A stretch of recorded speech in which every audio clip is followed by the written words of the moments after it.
Malam ini kita akan diskusi, mudah-mudahan diskusinya cukup panas gitu, dan nggak takut untuk membahas hal-hal yang mungkin cukup tabu atau orang ragu-ragu gitu kalau bahas di forum lain, karena kita tanpa beban untuk bahas isu tentang kawasan aglomerasi, terutama isu RDTR. Di sini ada teman-teman yang hadir. Saya akan sebutkan narasumber kita malam ini. Mohon maaf masih harus membaca.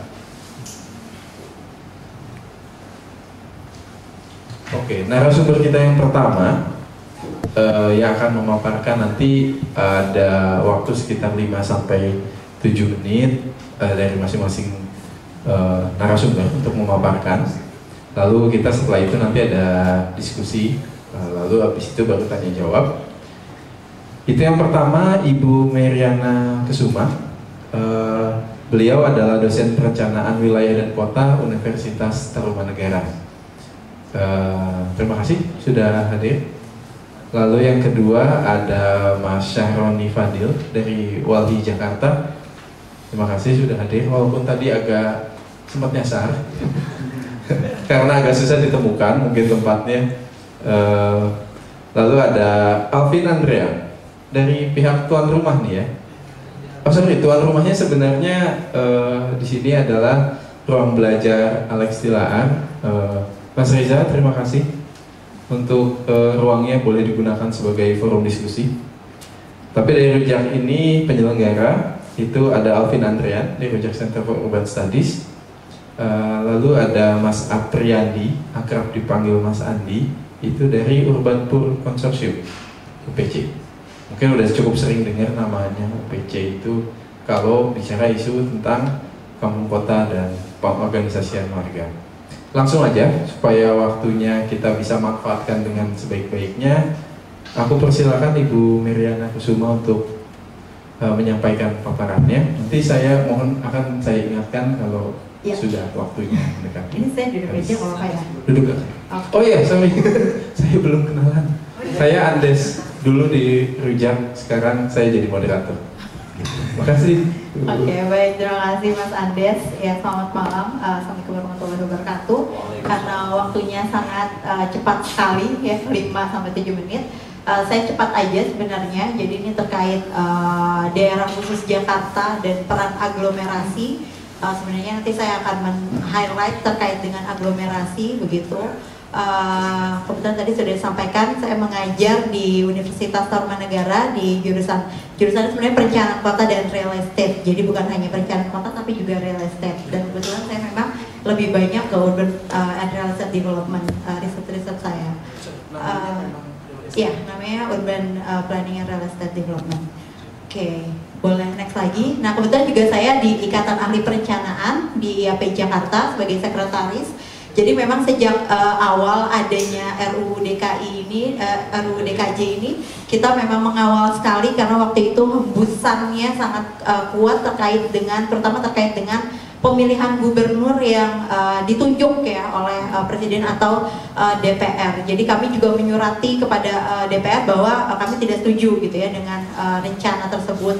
Kemudian kami juga sangat mendorong sekali DKJ, tetapi juga banyak hal yang sebenarnya DKJ ini harus hati-hati karena ini terkait dengan tetangga sebelah gitu ya. Jadi apa nih maksudnya DKJ ini gitu ya. Jadi waktu itu kita juga sempat ada bincang-bincang juga dengan rekan-rekan DPR. Waktu itu kita menyelenggarakan urban dialog. Jadi memang kita kawal betul terkait dengan DKJ di Ikatan Ahli Perencanaan Jakarta, terutama nanti kalau misalnya memang Jakarta sudah lepas dari ibu kota gitu ya, pasti itu nanti termasuk Dewan Aglomerasi ini juga masih diperbincangkan karena sekarang memang statusnya masih ibu kota meskipun Undang-Undang DKJ ini sudah keluar 2024 ini, tapi memang statusnya masih ibu kota sampai waktu yang belum ditentukan selama keputusan presiden terkait dengan ibu kota itu belum keluar.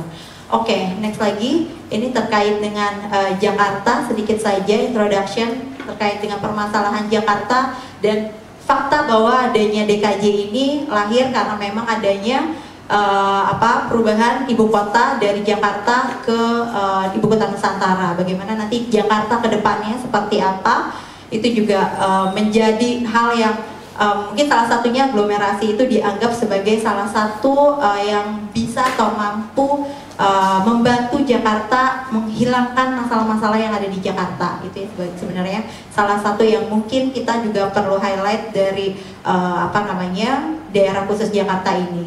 Oke, next. Ini juga sama, introduction. Jakarta sekarang ada sekitar 11,34 juta, ya, hampir 12 juta, dan sebenarnya Jakarta itu terus menurun populationnya. Jadi sebenarnya kalau di kota sama ya, di kota-kota besar di lainnya, Tokyo dan lain-lainnya itu mengalami penurunan population, dan sebenarnya ini akan menjadi hal yang tidak produktif untuk satu kota gitu ya kalau penduduknya itu terus menurun. Dari situ aja sudah kita bisa lihat bahwa Jakarta tuh nggak bisa sekarang hidup sendiri, ya, karena semua orang yang di Jakarta dulunya ada di Jakarta sekarang udah berpindah, termasuk saya. Dulu warga Jakarta, sekarang sudah tidak menjadi warga Jakarta lagi, karena KTP juga bukan Jakarta, karena sudah pindah dari Jakarta. Tadinya di Kemayoran, sudah tergusur saya di Tangerang gitu kan, dan pasti masih banyak orang-orang yang seperti saya gitu ya. Tapi economic growth-nya juga paling tinggi ya, semua dengan economic generator-nya, trading terutama ya, akhirnya memang Jakarta meskipun punya potensi, tapi itu dari segi demografi saja sudah tidak bisa produktif lagi karena terjadi degradasi jumlah penurunan populasi. Next lagi mungkin. Nah, ini kalau bicara aglomerasi, saya masuk ke special planning regulation. Jadi Jakarta ini termasuk salah satu yang secara tata ruang itu, secara planning itu mereka paling settle, karena sejak awal dari tahun 60, tahun 50 bahkan itu sudah punya yang namanya rencana tata ruang gitu ya, meskipun bentuknya bukan dalam bentuk RT/RW. Baru tahun 65 itu ada yang namanya rencana umum tata kota ya, tahun 1965. Itu sampai dengan terakhir Jakarta punya rencana detail tata ruang dan peraturan zonasi tahun 2022 gitu ya, dimana sebenarnya RT/RW-nya itu masih di dalam RT/RW 2030 yang sebenarnya udah tidak nyambung antara RT/RW dengan RDTR saat ini, karena RT/RW masih dalam pelaksanaan perbaikan atau revisi. Sekarang kalau nggak salah terakhir itu September masih submit ke ATR untuk persub ya, tapi masih ada tiga prosedur lagi sampai ditetapkan jadi perda gitu. Jadi ini masih lumayan panjang gitu ya. Karena semakin lama sebenarnya nanti ada perubahan karena yang namanya RT/RW kan induknya untuk mengacu terkait dengan tata ruang. Bahkan ya nanti kalau misalnya RT/RW yang baru itu sudah disahkan, otomatis RDTR-nya juga nanti akan berubah gitu ya, karena itu tidak bisa, karena waktu itu mengacunya masih kepada RT/RW yang lama. Nah, ini juga menarik terkait dengan special planning regulation di Jakarta. Dinamikanya cepat sekali gitu ya. Jadi bingung juga nih yang mau bikin RT/RW atau bikin RDTR di Jakarta. Baru gambar, udah ada ya kan. Baru mau rencana, udah ada gitu. Jadi sebenarnya perencananya nggak ada, perencananya ya para pengusaha itu kecil banget ya begitu. Jadi lebih cepat lah pengembangannya dibandingkan rencana yang ada gitu. Nah, ini makanya Pemda juga Pemprov juga sebenarnya ini juga terus bagaimana mencari atau membuat rencana yang memang dinamis dan mengikuti kondisi yang saat ini dan kedepannya gitu ya. Oke, itu terkait dengan special planning regulation. Saya nggak akan detail terkait dengan RW atau RDTR. Mungkin next aja. Nah, ini terkait dengan aglomerasi tadi, sekitar 12 juta jumlah penduduk DKI. Kalau kita lihat JMR, Jakarta Metropolitan Region, jadi sebenarnya aglomerasi itu hanya istilah.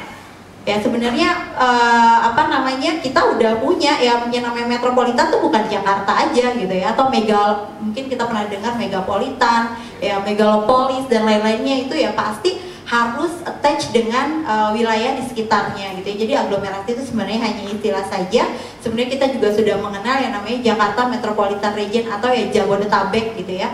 Jakarta, Bogor, Depok, Tangerang, Bekasi. Ditambah lagi sebenarnya ada Cianjur gitu ya, sampai ke Cianjur gitu. Dan itu population growth-nya kalau dilihat di Jabodetabek atau Greater Jakarta atau Jakarta Metropolitan Region itu hampir 4% gitu ya, 3,45% population growth-nya, dan itu cukup tinggi gitu ya. Jadi kalau Jakarta nggak punya population ya pasti dia bisa ambil, dia bisa tarik, karena Jakarta 12 juta penduduknya kalau di catatan sipil. Aslinya mungkin 25 juta 20 juta atau 25 juta gitu ya.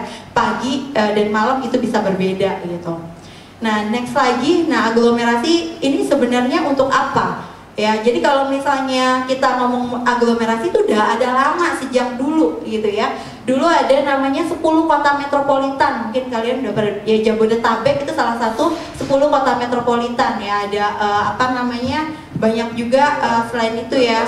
Ya, Gerbang Kartasusila, banyak lah yang lainnya, ada 10. Dan itu udah ada sejak sekitar tahun 2017 atau 2016 gitu ya. Nah, baru waktu itu Perpres nomor 60 tahun 2020 itu sudah keluar yang namanya Rencana Tata Ruang Kawasan Perkotaan Jabodetabek Punjur gitu. Jadi kalau misalnya ada aglomerasi lagi di dalam undang-undang apa namanya nomor 2 tahun 2024 terkait DKJ, ini memang kita waktu itu bertanya kenapa gitu, tiba-tiba ada lagi. Dan sudah ada pun Permen ATR 22 2020 terkait dengan Tim Koordinasi Penataan Ruang Kawasan Jabodetabek, atau kita kenal PMO Jabodetabek di bawah Kementerian ATR yang nggak tahu kerjaannya apa.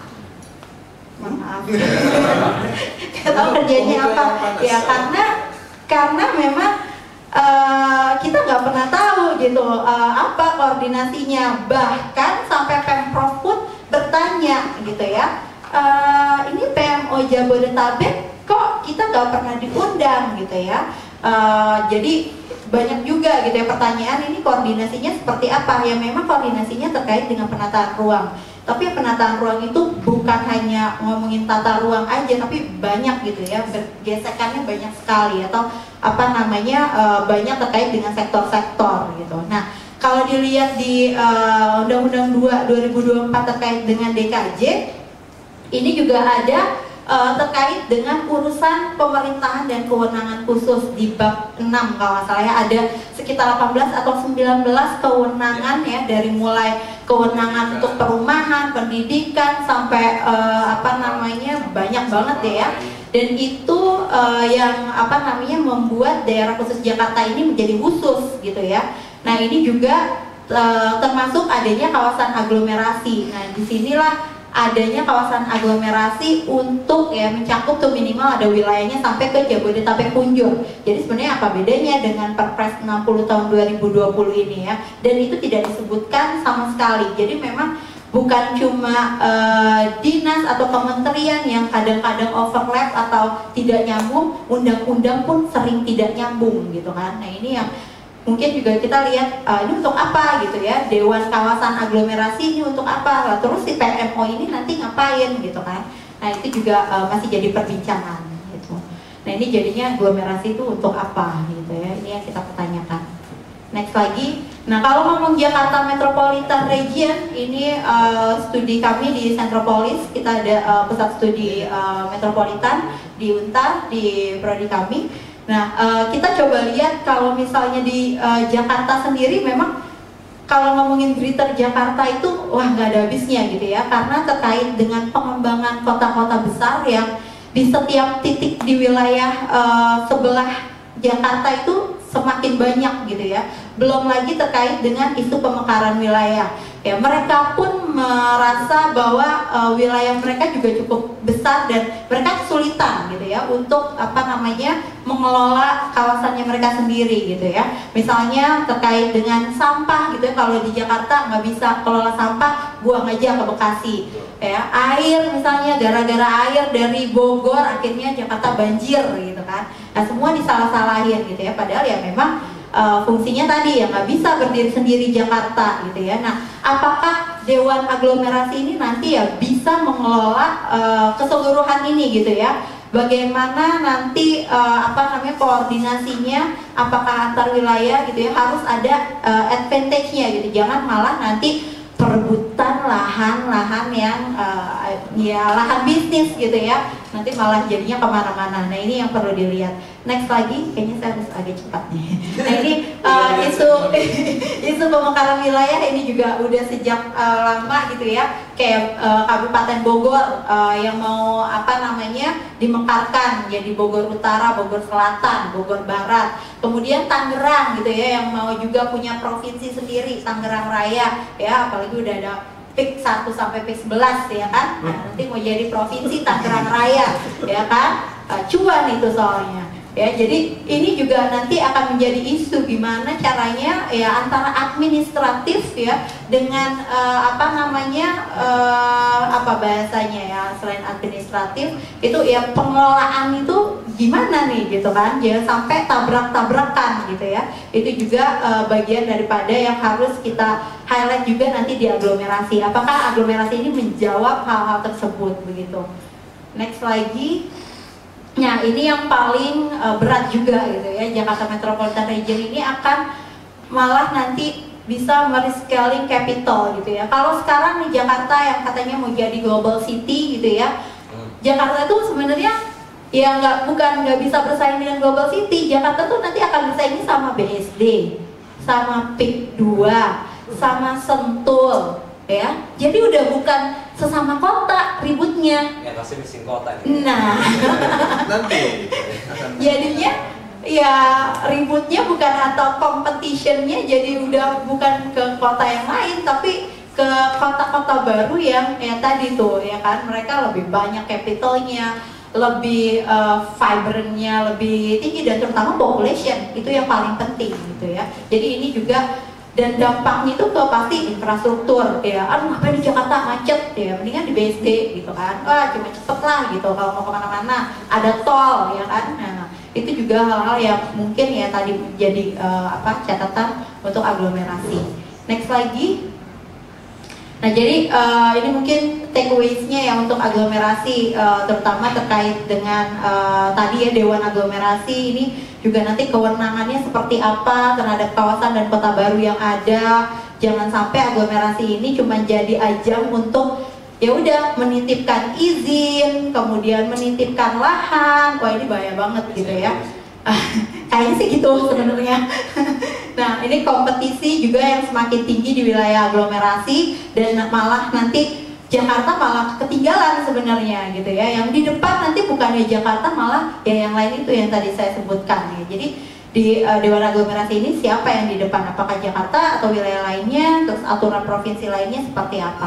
Nah kalau kita mungkin memberikan ada 3 hal untuk aglomerasi ini ya, terutama Dewan Aglomerasi terkait dengan pengelolaan keseluruhan Greater Jakarta. Ya ini ada competition gitu ya, jangan sampai jadi competition. Ya cooperation, jangan cuma hanya cooperation untuk hal-hal yang advantage-nya aja, tapi disadvantage-nya juga dipikirkan gitu. Jadi mungkin kita lebih ke competition, boleh berkompetisi tapi tetap bekerja sama gitu ya untuk menghadapi yang advantage tadi gitu. Jadi mungkin aglomerasinya itu benar-benar perlu kita kawal lah nanti ke depan, karena ini masih jauh sekali untuk membuat Dewan Aglomerasi itu sih. Cukup ya, pas ya? Pas lebih sih, tapi kelihatannya memang penting untuk disampaikan di awal, karena cukup tepat sih naruh Bu Meriana di awal nih, karena jadi dasar untuk banyak hal yang diperbincangkan dan diperdebatkan. Tadi terutama ada reaksi pas nyebut PIK 11 ya. Sebenarnya itu PIK 2 tapi ditulisnya Karomawi. Jadi orang yang hanya PIK 2 padahal 11. Tadi Mas Syahroni kayaknya udah gemes nih, ada mau disampaikan. Jadi mungkin berikutnya saya beri kesempatan untuk Mas Syahroni Fadil dari Walhi Jakarta untuk meneruskan atau menyampaikan hal yang berbeda dan melengkapi dari Ibu Meriana. Terima kasih Pak Moderator, Bang Andes. Assalamualaikum warahmatullahi wabarakatuh. Selamat malam. Izin para materi. Oke, next Mas. Tadi memang udah agak dibahas sama Ibu bahwasannya pembentukan Undang DKJ ini ya jelas karena alasan pemindahan ibu kota. Nah, tetapi yang menjadi pertanyaan besar adalah seringkali Jakarta dibilang kota yang sudah tidak layak huni dan lain sebagainya ya. Itu yang akhirnya harus dipindahkan. Itu narasi yang sering dibangun. Tetapi yang jadi pertanyaan adalah kenapa udah nggak layak huni, tetapi pembangunan masih terus menerus. Dengan apa? Dengan cara-cara meletakkan Jakarta sebagai kota global dan pusat perekonomian. Itu secara logis berarti Jakarta sedang dihancurkan secara ekologi. Karena alasannya adalah Jakarta harus dipindahkan. Nah kemudian dalam proses pembentukan undang-undang, izin Bu, memang ini cepat sekali ya. Bahkan kalau misalkan teman-teman lihat proses pengundangan yang seharusnya waktunya itu diundangkan tanggal berapa, dia baru undangkan lewat 2 minggu. Bayangkan kelas negara mengundangkan undang-undang yang sebegitu penting itu dengan sembarangan. Gitu. Artinya apa? Ketidakseriusan ini juga kan menjadi momok bacaan kita bahwasannya akhirnya undang-undang DKJ ini menjadi sesuatu barang yang rusak menurut kami seperti itu. Oke, next Mbak Amel, izin. Oke. Nah, Jakarta menjadi apa? Ya, jawabannya itu pusat perekonomian nasional dan kota global. Karena mau nggak mau, inilah lingkup ringnya tadi. Kalau misalnya menyebut dari bacaan Ibu ya, Jakarta akan menjadi seperti ini. Nah, next Mbak Amel. Nah kemudian, nah inilah ada beberapa potensi yang mungkin yang lagi baca. Ini saya catat aja ya. Pertama, Jakarta menjadi kota yang kapitalistik ya tadi, karena ini adalah kota yang akan dijadikan pusat global dan perekonomian, maka mau nggak mau ada persaingan kelas di Jakarta, gitu. Dan bahkan gini, akhirnya potensi memudahkan perizinan. Logikanya gini, ada sekitar 1000 perizinan yang tidak terkontrol oleh si pemberi izin. Anggap saya sebut dinas lingkungan hidup. Ya, bahwasannya Wali Jakarta seringkali bilang seberapa banyak dinas lingkungan hidup mengeluarkan perizinan dan yang dikontrol oleh DLH untuk polusi udara saja. Jawabannya, dia kurang orang. Nah, lalu dengan ring road yang sangat besar yang dengan aglomerasi ini, bagaimana nasib Jakarta dan sekitarnya? Nah, kemudian masalah yang akan timbul yang terjadi adalah ketimpangan sosial. Ini pasti akan terjadi, gitu. Nah kemudian hilangnya identitas budaya, culture, kemudian tidak berkeadilan terhadap lingkungan hidup dan masyarakat. Nah yang nomor 5 adalah ini hilangnya prinsip reform concern. Bagaimana kota itu ya hak untuk menentukan nasib atas kotanya, karena keterwakilan aglomerasi ini mungkin nanti ada struktur. Next mas, cepat.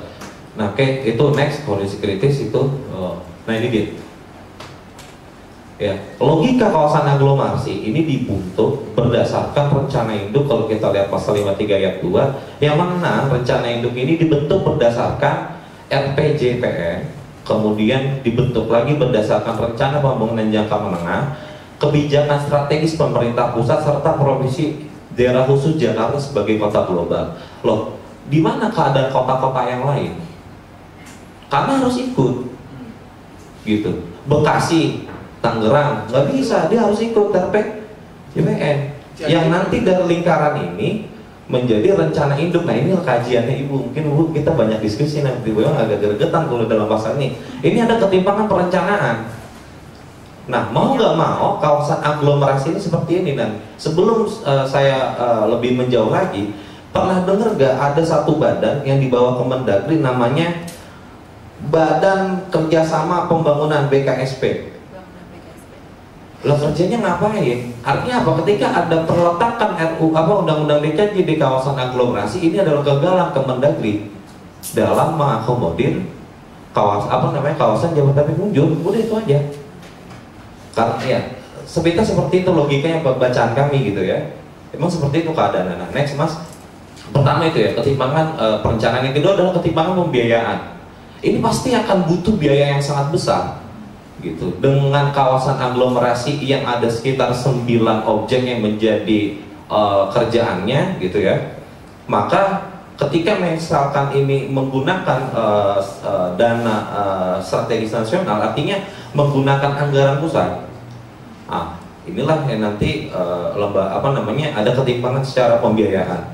Lalu bagaimana nasib PSN di luar Jakarta nantinya, karena akan sangat besar itu. Nah itu yang kedua ada ketimpangan pembiayaan dari kawasan aglomerasi ini. Next mas.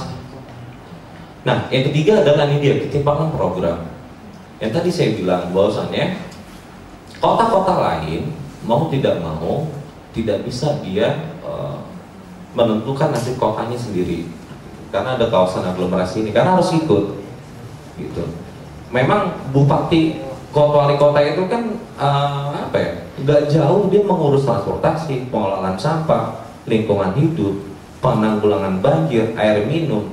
Lah ini kan sektor-sektor yang harus diurus sama wali kota sama bupati lainnya. Lah kalau ini diambil sama kawasan aglomerasi, kerja apa mereka? Gitu, hanya mengkoordinasikan aja kan gitu. Nah ini loh, kawasan aglomerasi ini mengambil gitu, walaupun dia bilang sifatnya mengkoordinasikan bahasanya, tetapi tetap kalau ada di masalah air, kalau itu penetapan tetap di Dewan Kawasan Aglomerasi ini nanti, yang memang ditunjuk langsung oleh presiden. Nah ini loh dahsyatnya. Artinya apa? Ketika menteri udah gagal lewat Mendagri, langsung presiden yang ambil alih. Makanya dipaksakan di undang-undang DKJ ini. Nah, secara struktur tata usaha negara, kalau ada teman-teman hukum tata negara ya, pasti melihat ini adalah kegagalan gitu, hukum. Karena gimana nanti pertanggungjawabannya? Ketika dia menggunakan frasa dewan, apa dewan ini gitu loh? Apakah dia legislasi kah atau apa? Itu kan sangat aneh gitu. Logika yang seperti itulah yang memang yang tadi dari awal ketika pembentukannya aja main-main gitu ya, kegagalan formilnya gitu, dan di dalamnya pasti akan main-main. Saya meyakini karena ini yang terjadi. Nah ini ketimpangan program. Lanjut Mas, nah ini dia ketimpangan pelaksanaan gitu ya. Kalau kita cermati kawasan aglomerasi ini akan dilaksanakan oleh Dewan Kawasan Aglomerasi.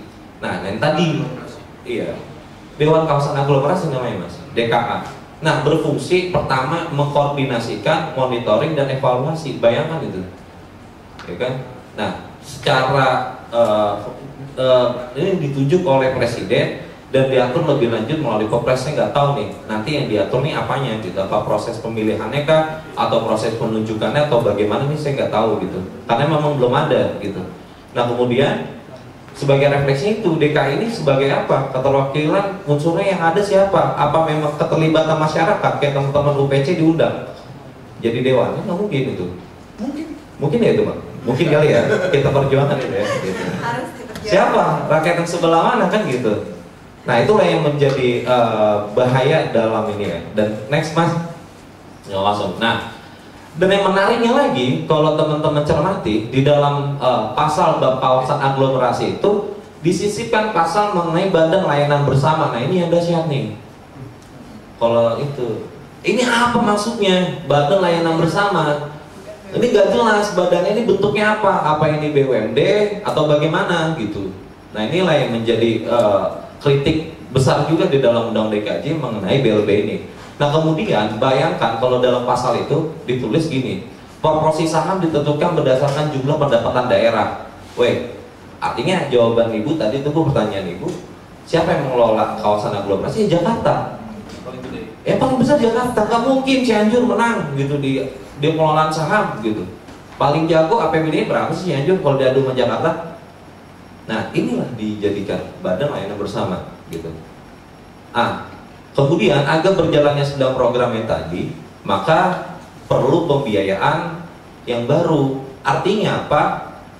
Kalau ketika bilang kita butuh pembiayaan, ini kan alasan bagaimana seperti PT Moya, Mega, PT Hydra lagi ngangkat atas air. Kenapa? Jakarta nggak punya uang. Nah, ketika 9 pengelolaan yang kalau di dalam batang tubuh negara ini sektor yang paling keren ini ya, kuat ya gitu. Negara nggak punya uang, artinya apa? Ada ruang di mana butuh investasi, kan gitu logikanya. Artinya ketika negara butuh uang ya untuk menjalankan 9 program ini, butuh investasi, maka dibuat badan layanan bersama. Ini kan menarik, gitu. Ya, nah inilah yang terjadi, gitu. Artinya kami melihat bahwasannya ini akan dimulai swastanisasi gaya baru. Gitu. Melalui apa ini? Melalui badan layanan bersama gitu. Nah itu next Mas. Nah mungkin itu mantik dari kami. Iya karena itu aja. Karena memang di dalam kawasan aglomerasi itu Ini bukan sabotase kan? Enggak, itu emang itu. Artinya apa? Inilah keadaan undang-undang DKJ yang memang ini kritik besar dalam undang-undang DKJ itu seperti itu kami. Dan kemudian ketika memang kita bertanya bagaimana arah kawasan aglomerasi pembangunan Jakarta lainnya, agar Anda ingin tahu, kalau kata Jiji Rijal bilang lalu mau tahu orang itu ada di pengembang. Ya mungkin begitu aja. Assalamualaikum warahmatullahi wabarakatuh. Sepertinya memang makin panas, banyak banget bahan-bahan bakarnya ini buat diskusi. Kita lanjut dulu, mungkin berikutnya Mas Alvin ya. Mas Alvin Andrian dari Rujak Center for Urban Studies, dipersilakan. Oke, makasih Mas Andes. Dari tadi kayaknya narasumbernya penuh curiga semua mukanya ya. Penuh seuzon. Yes. Nah, mungkin dirimu husnuzon materinya. Enggak sama kayak Rosti. Sama juga. Baik. Selamat malam semuanya, terima kasih sudah hadir. Malam Jumat ini bukannya yasinan, justru malah diskusi kita ya. Ini kan ini pengkajian. Pengkajian gitu ya. Oke.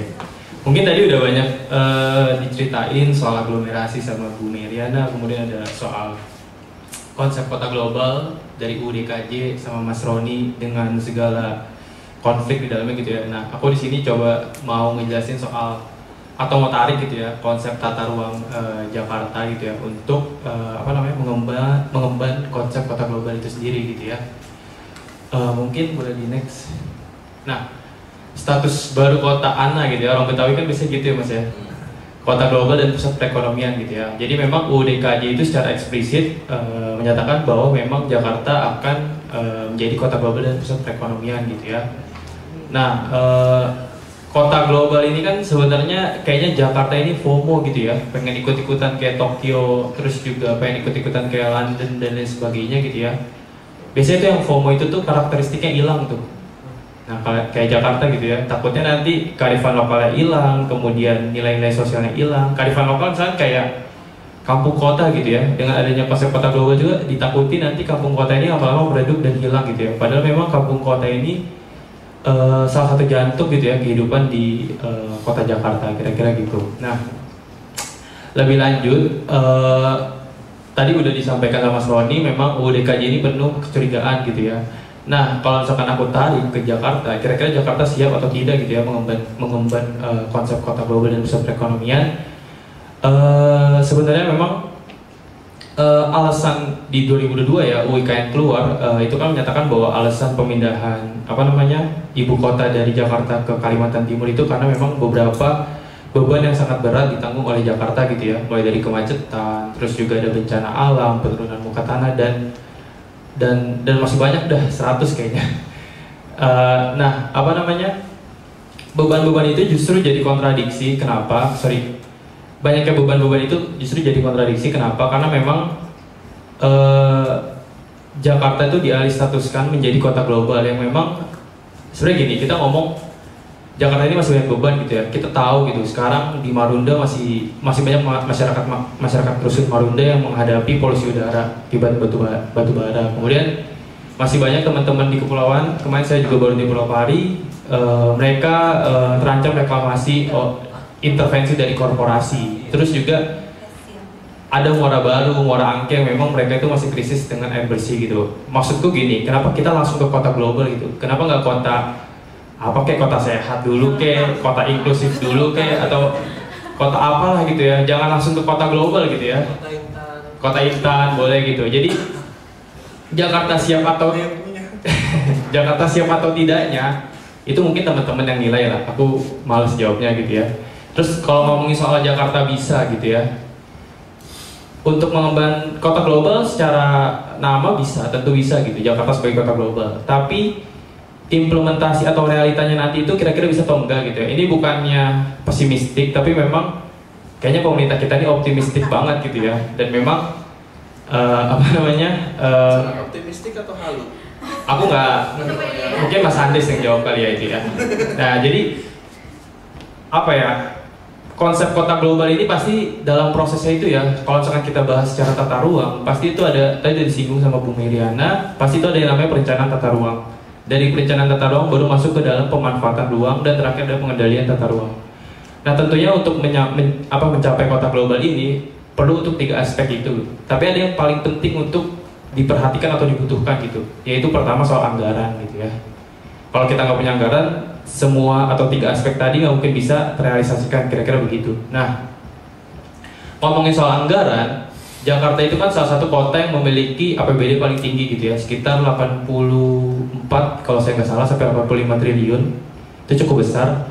Tapi beberapa pekan ke belakang itu ada Bapeda ya, Bapeda Provinsi Jakarta itu menghitung atau mengkalkulasikan bahwa memang untuk mencapai kota global itu membutuhkan sekitar 600 triliun gitu. Ini kan dana yang cukup besar gitu ya. Ini yang ngomong Bapeda sendiri gitu, yang memang salah satu koordinator dalam proses perencanaannya gitu ya. Ini bukan menyudutkan Bapeda, tapi memang saya juga setuju gitu sama Bapeda, memang anggarannya 600 triliun dan APBD Jakarta itu 84 triliun. Yang mana APBD ini udah paling gede di antara wilayah-wilayah sekitarnya gitu ya. 84% ini sekitar 19% kalau nggak salah ya, 19-20%. Itu bisa atau enggaknya kita lihat nanti dan teman-teman yang menilai. Aku cuma mau ngasih gambaran kecil atau tipis-tipisnya dulu soal Jakarta ini gitu ya. Terus selanjutnya gitu ya, ngomongin kota global atau pusat perekonomian di Jakarta, pasti pembangunannya akan cukup masif ke depan gitu ya. Mulai dari peningkatan infrastruktur pasti, karena memang kebutuhan-kebutuhan sarana nanti pasti akan dipusatkan dalam pengembangan pusat-pusat perekonomian seperti perdagangan dan jasa, kemudian sektor-sektor bisnis dan lain sebagainya. Mati mas. Nah sorry.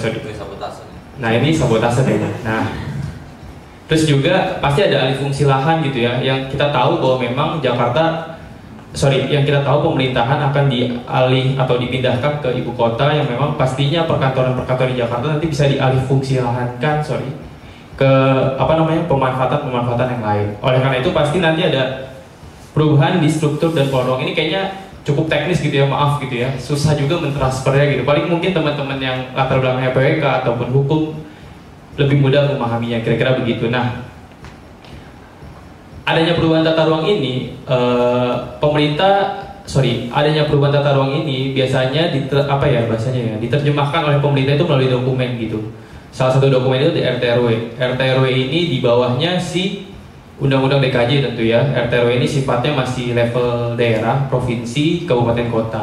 Di bawah RT/RW ada RDTR gitu ya. Nah, karena kita lagi ngomongin rancangan RT/RW 2024 ini, dokumen tata ruangnya ini sebenarnya tadi udah disinggung sama Bu Mei, udah masuk tahap pengesahan. Jadi sekarang ini posisinya masih persub kementerian. Itu kapan Bu? Sudah di September ya kalau nggak salah. Jadi habis persub itu masih ada 3 proses lagi. Nanti setelah persub nanti dimasukin ke Bapeda, kemudian nanti baru masuk ke DPR, baru nanti setelah udah oke baru. Oke, soalnya sepemahamanku ya sejauh ini memang itu udah selesai di DPRD Bu. Jadi udah, belum. Oke, berarti aku salah informasinya gitu ya, maaf. Karena RT/RW ini kan barangnya ini perda ya, peraturan daerah, karena memang perlu legislatif di dalamnya gitu ya. Nah, dokumen tata ruang yang baru ini kalau teman-teman bisa lihat rancangannya itu sebenarnya disediain di kanal website DPRD gitu ya. Di sana itu banyak bicara soal kota global, yang mana salah satu tujuan penataannya itu lebih ke arah konsep aglomerasi gitu ya.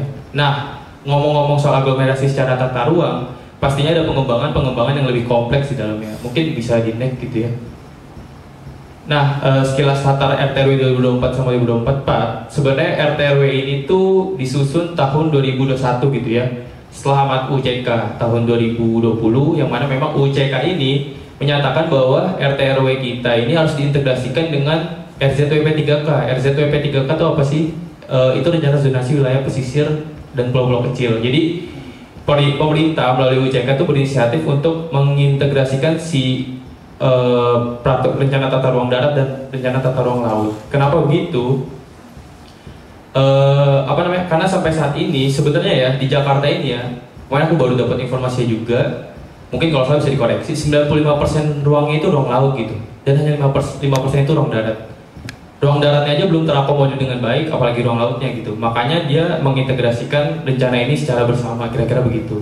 Kemudian pergeseran pola aktivitas kayaknya nggak perlu, misalnya isu strategis kota biasa lah ya. Biasanya pemerintah berangkat dari masalah-masalah banjir, terus juga padatan penduduk, itu terus lah intinya. Nah, soal PSN tadi menarik, sebelum ngobrol di sini aku diskusi sama Bu Meriana bahwa memang mulanya aku pahamin bahwa PSN ini sebenarnya proyek strategis nasional ini kan barang utama pemerintah yang nggak bisa dihalang oleh siapapun, kira-kira begitu ya. Bahkan RT/RW pun tadi sempat ngobrol sama Bu Meriana tuh nggak bisa menghalangi itu. Tapi memang dulu pernah ada cerita, Bu, tadi sempat ngobrol juga sama rekan di Rujak. Pada suatu ketika tahun 2016 itu di Cirebon ada namanya PSN, suatu rencana yang memang bertabrakan dengan tata ruangnya sehingga masuk ranah pengadilan. Biasanya kalau masuk ranah pengadilan nggak tahu ada korban jiwa atau apa, tapi digugat Walhi Jawa Barat ya. Iya. Nah memang di dalam situ karena PSN ini bertabrakan dengan RT/RW, pemerintah itu mengakalinya melalui, ya memang pertama itu pasti kita selesaikan lewat UU penataan ruang. Tapi memang apabila UU penataan ruang ini tidak menghasilkan jalan keluar, pada akhirnya pemerintah itu melalui menteri itu akan mengeluarkan rekomendasi. Jadi apabila menteri itu mengeluarkan rekomendasi, maka PSN ini akan berjalan dengan mulus gitu. Walaupun memang sebenarnya PSN ini lebih ke perizinan. Ini bentar lagi Mas ya? Iya. Aduh, singkat lanjut aja ya. EDT nomor 31 udah nggak relevan, tadi dijelasin sama Bu Mei. Terus aku mau highlight sedikit nih perjalanan penyusunan RT/RW ini, inklusif atau tidak. Kita tuh kita juga harus memperhatikan bahwa memang RT penyusunan suatu kebijakan itu harus inklusif atau bukan dihadiri ya, atau penuh dengan partisipasi aktif oleh warga, kira-kira begitu. Nah, sebenarnya ini dari 2021 sampai 2024 ini sangat rumit gitu ya, banyak sekali ya. Saya juga nggak hafal gitu ya. Nah, tapi aku cuma meng-highlight bentuk partisipasi publik di dalamnya gitu ya. Nah di 2021 ini ada konsultasi publik. Konsultasi publik ini sifatnya transparan dan kalian bisa lihat gitu ya prosesnya di website. Tapi memang di 2022 nggak ada proses pelibatan masyarakat. Tapi 2023 sampai 2024 itu ada wadah yang menampung supaya masyarakat bisa memberikan aspirasinya, kira-kira begitu di rapat prapembahasan lintas sektor dan forum lintas sektor. Tapi dalam proses di 2023-2024 proses ini terkesan tertutup, jadi nggak diinformasikan secara umum oleh pemerintah. Nggak tahu, jangan-jangan karena memang untuk kepentingan elit atau apa, saya nggak tahu gitu ya, hanya menuduh sedikit. Tapi memang di 2023 ini kan ada perubahan ini ya Mas ya, UDKJ yang baru kalau nggak salah, sehingga memang itu cukup krusial tapi malah ditutupi, kira-kira begitu. Next, jam. Nah ini gambaran substansi RT/RW ini cukup panjang, kok jelasin kayak nggak keburu. Intinya secara umum gitu ya, visi RT/RW Jakarta yang baru ini tuh lebih ke kota global, pasti ngikutin karena ini RT/RW merupakan perpanjangan tangan dari UDKJ. Tapi yang perlu kita highlight di sini adalah 3 poin: berketahanan, berbasis transit, dan digital.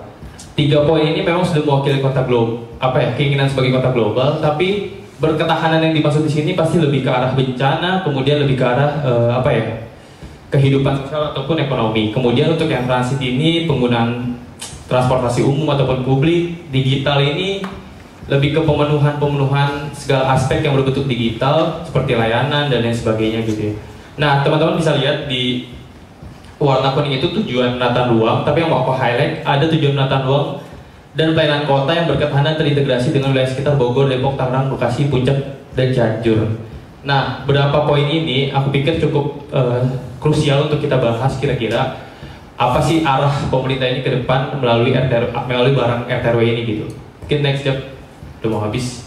Nah ini beberapa tantangan rencana konsep aglomerasi apabila diimplementasikan di Jakarta gitu ya.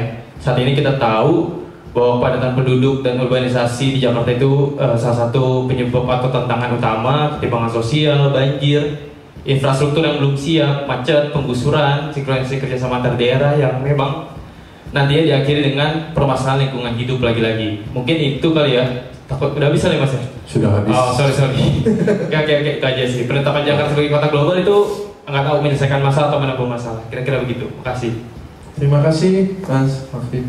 Berikutnya langsung Mas Andi dari Urban Pro Konsorsium. Oke. Ya, terima kasih Mas Andes. Aku mungkin nggak akan sepanjang 3 pembicara sebelumnya ya, untuk lebih memberikan waktu ke diskusi bagi para teman-teman yang hadir hari ini. Aku mau coba lebih mendekatkan ke konteks Jakartanya, karena tadi dari Walhi Kalau dari Bu Meriana dan dari Alvin itu udah bicara soal DKJ secara proses perundang-undangannya sampai dengan substansi pasal per pasalnya, lalu bicara juga soal aglomerasinya yang tidak hanya membahas soal Jakarta tapi juga wilayah lainnya, padahal secara nama undang-undangnya adalah Jakarta gitu. Lalu dari Alvin tadi sudah memikirkan juga secara kritis bagaimana dampak pengaturan dan juga kaitannya dengan ruang hidup. Nah, aku mau masuk ke orangnya sekarang ini. Jadi lebih khusus lagi, ini yang ditampilkan oleh Zaki itu bagaimana proses warga jika bicara dengan ruang hidupnya di Jakarta, lalu irisannya dengan yang kita bicarakan dari tadi soal rencana tata ruang wilayah, soal aglomerasi, soal DKI Jakarta yang punya kekhususan lalu dibuatkan undang-undang sendiri. Tapi jika bicara soal apa sih tata ruang itu, aku yakin RT, maksudnya rukun tetangga atau rukun warga di setiap kampung belum tentu paham. Itu satu poin. Lalu nasib dan hidup orang-orang yang tinggal di Jakarta itu diserahkan kepada yang tidak pernah bersentuhan sama sekali dengan warganya. Jadi mulai terbit yang namanya tadi Bu Mary tampilkan itu rencana detail tata ruang Perda 1 2014 itu dengan secara tiba-tiba setiap kampung atau setiap jengkal tanah di Jakarta ditentukan secara sepihak pengaturan ruangnya dan pemanfaatan ruangnya untuk apa. Contoh misalnya ada satu wilayah di tadi Alvin sebut juga ya di Muara Baru, mungkin kalau teman-teman tahu namanya Waduk Pluit atau yang lebih terkenal lagi Waduk Jokowi. Itu di sekitar waduknya tiba-tiba dibuat warna biru, padahal itu tempat tinggalnya warga. Terbitnya kapan? 2014. Karena produknya adalah Perda 1 2014 soal rencana detail tata ruang. Tapi warga tinggal di situ sudah 3 generasi, mungkin lebih dari 50 tahun. Pertanyaan besarnya adalah bagaimana dalam konteks undang-undang DKJ, dalam konteks aglomerasi, bagaimana ruang yang diciptakan oleh pemerintah sehingga secara substansi warga ini tahu bahwa hidupnya ini seharusnya ditentukan juga oleh dirinya sendiri, tidak secara sepihak ditentukan oleh pemerintah. Lalu lebih luas lagi ada soal dewan aglomerasi yang akan direncanakan di dalam undang-undang tersebut gitu. Begitu dulu Mas sebagai awalan. Terima kasih Mas Andi. Beri tepuk tangan dulu untuk semua narasumber kita yang tugasnya untuk memantik diskusi itu dilakukan dengan sangat baik gitu. Karena banyak sekali isu yang kayaknya perlu kita perjelas pertanyakan. Tapi tadi ada beberapa catatan. Sorry. Ini aslinya dikoreksi gitu bisa nggak sih? Enggak, duduknya agak majuan aja. Kayaknya, oh enggak deh, tetap kena. Iya, ngompol bener orangnya. Data dia lagi sebenarnya. Nah, sebenarnya tadi Mas Andi di akhir presentasi sebenarnya juga mencoba untuk mengembalikan diskusi menjadi yang tidak terlalu teknis sebenarnya. Pertanyaan pertama itu tentang proses demokratisasi pengambilan keputusan. Siapa sih yang mengambil keputusan? Apakah menurut teman-teman itu masih dalam koridor demokrasi? Mungkin aku mau bertanya itu dulu karena gini, kalau keputusan itu tidak berdasarkan proses yang demokratis, maka kita harusnya ini wake up call gitu, karena ternyata pengambilan keputusan kehidupan sehari-hari kita tidak lagi sesuai dengan teori bahwa negara Indonesia adalah masih negara demokrasi. Tadi sempat disinggung, terutama oleh Mas Roni gitu. Ini makhluk baru ini tuh masuknya kemana? Kalau dalam demokrasi itu kan jelas ada pembagian eksekutif, legislatif, yudikatif. Lalu tiba-tiba ada dewan kawasan yang terdengar sebenarnya lebih menjadi bagian pemerintah pusat. karena keputusannya adalah eksekutif by presiden. Awalnya kita mesti ingat dulu, awalnya naskahnya itu ditulis kepala dewan kawasan adalah wakil presiden. Lalu ketika disahkan dia berubah menjadi ditunjuk oleh presiden. Jadi belum tentu wapres gitu. Ini juga kenapa? Itu kan perlu dipertanyakan gitu. Kenapa kok tiba-tiba berubah? Kenapa dia muncul? Kenapa berubah? Siapa yang berubah? Dan tadi pertanyaan dari statement dari Mas Andi, ini warga di mana dalam ini semua gitu? Proses pengambilan keputusannya kok sangat berjarak, dan apakah itu adalah sesuatu yang dibiarkan? Aku mau tanya sama Ibu Meriana dulu gitu. Terkait apakah ini memang kita perlu khawatir bahwa ini adalah proses yang sangat tidak demokratis? Ya pertama pasti ya kelihatan sekali bahwa ini sangat tidak demokratis gitu ya. Tadi juga sudah dijelaskan sama Mas Roni, bisa-bisanya nih tiba-tiba keluar gitu ya, karena ya tadi sebenarnya kan ini DKJ untuk menentukan bahwa setelah Jakarta tidak lagi menjadi ibu kota, dulu kan DKI ya ada ada undang-undangnya juga atau perpresnya gitu ya. Nah, apa yang menggantikan ini? Bahwa Jakarta sudah tidak lagi menjadi ibu kota. Sebenarnya DKJ, undang-undang DKJ ini diperuntukkan sebagai pengganti itu. Nah, tapi tiba-tiba awalnya adalah pada saat status. RUU DKJ itu dilakukan, dibuat, itu ada yang lebih parah lagi bahwa gubernur dipilih oleh DPR. Itu lebih fatal lagi. Oh, jadi tidak ada pemilihan langsung? Tidak ada pemilihan langsung. Itu yang waktu itu kita di IAP itu sangat-sangat protektif supaya itu tidak terjadi. Ya karena itu fatal sekali gitu kan. Ya, kemudian itu bahwa dewan aglomerasi, tiba-tiba ada dewan aglomerasi. Kami pertanyakan karena kita sudah punya tadi ya, udah punya yang namanya tim koordinasi untuk Jabodetabek Punjur. Itu saja tidak berjalan ya. Tadi pertanyaannya Mas Roni ya, apa karena memang tadi kementerian tidak bisa berjalan akhirnya dibalikin ke presiden gitu ya, koordinasinya. Segitunya kah gitu ya, atau karena wah ini akan ada daerah khusus Jakarta yang punya potensi cuan yang besar, udahlah kita ambil alih aja gitu ya. Pernah dengar RUU DKJ waktu itu siapa sih yang bikin?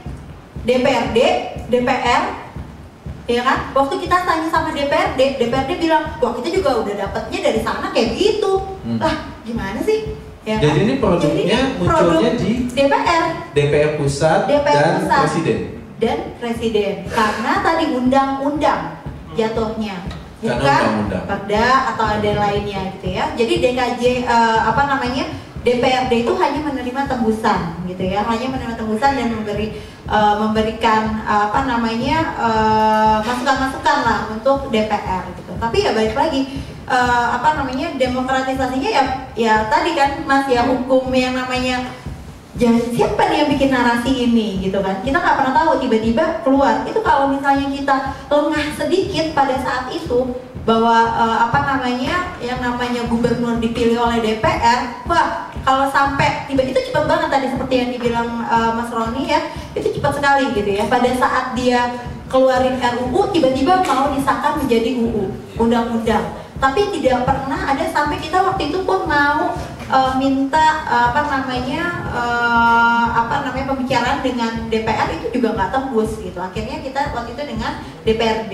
Ya, DPRD pun mengatakan bahwa kita juga nggak tahu gitu ya. Nah bisa begitu kan? Berarti dengan kata lain, apakah ini memang sebuah bentuk pembajakan dalam pengertian ada momentum ketika Jakarta tidak lagi menjadi ibu kota? Itu yang ditakutkan. Ada keharusan untuk berubah menjadi status lain. Kesana ya, bahwa sebenarnya mungkin kita hanya melihat bahwa ada potensi bahwa ini akan menjadi ya kota metropolitan yang besar gitu ya, dengan potensi yang sangat besar, perputaran uang tadi 600 triliun untuk bikin Jakarta sebagai global city, dan dimana global city udah pasti nggak akan bisa cuma Jakarta doang. Dari 7 atau 8 acuan dari global city, kalau misalnya tadi Mas bilang Jakarta FOMO ya, untuk menuju ke kota global itu ya butuh 600 triliun, duitnya dari mana? Dan itu pasti dapatnya lebih dari 600 triliun kalau dia udah jadi kota global. Mungkin bisa jadi 1.200 triliun, 2.500 triliun, dan itu semua adalah uang.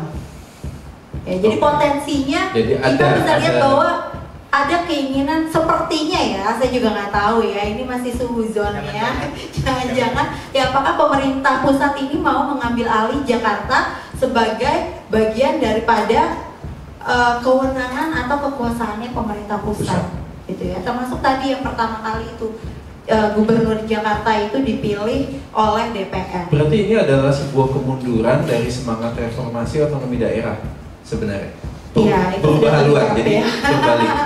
Nah, tadi aku masuk ke Mas Roni tadi menyampaikan tentang kita sempat menyinggung tentang Dewan Kawasan yang penunjukan oleh Presiden dan ada badan layanan bersama yang dibentuk berdasarkan proporsi saham.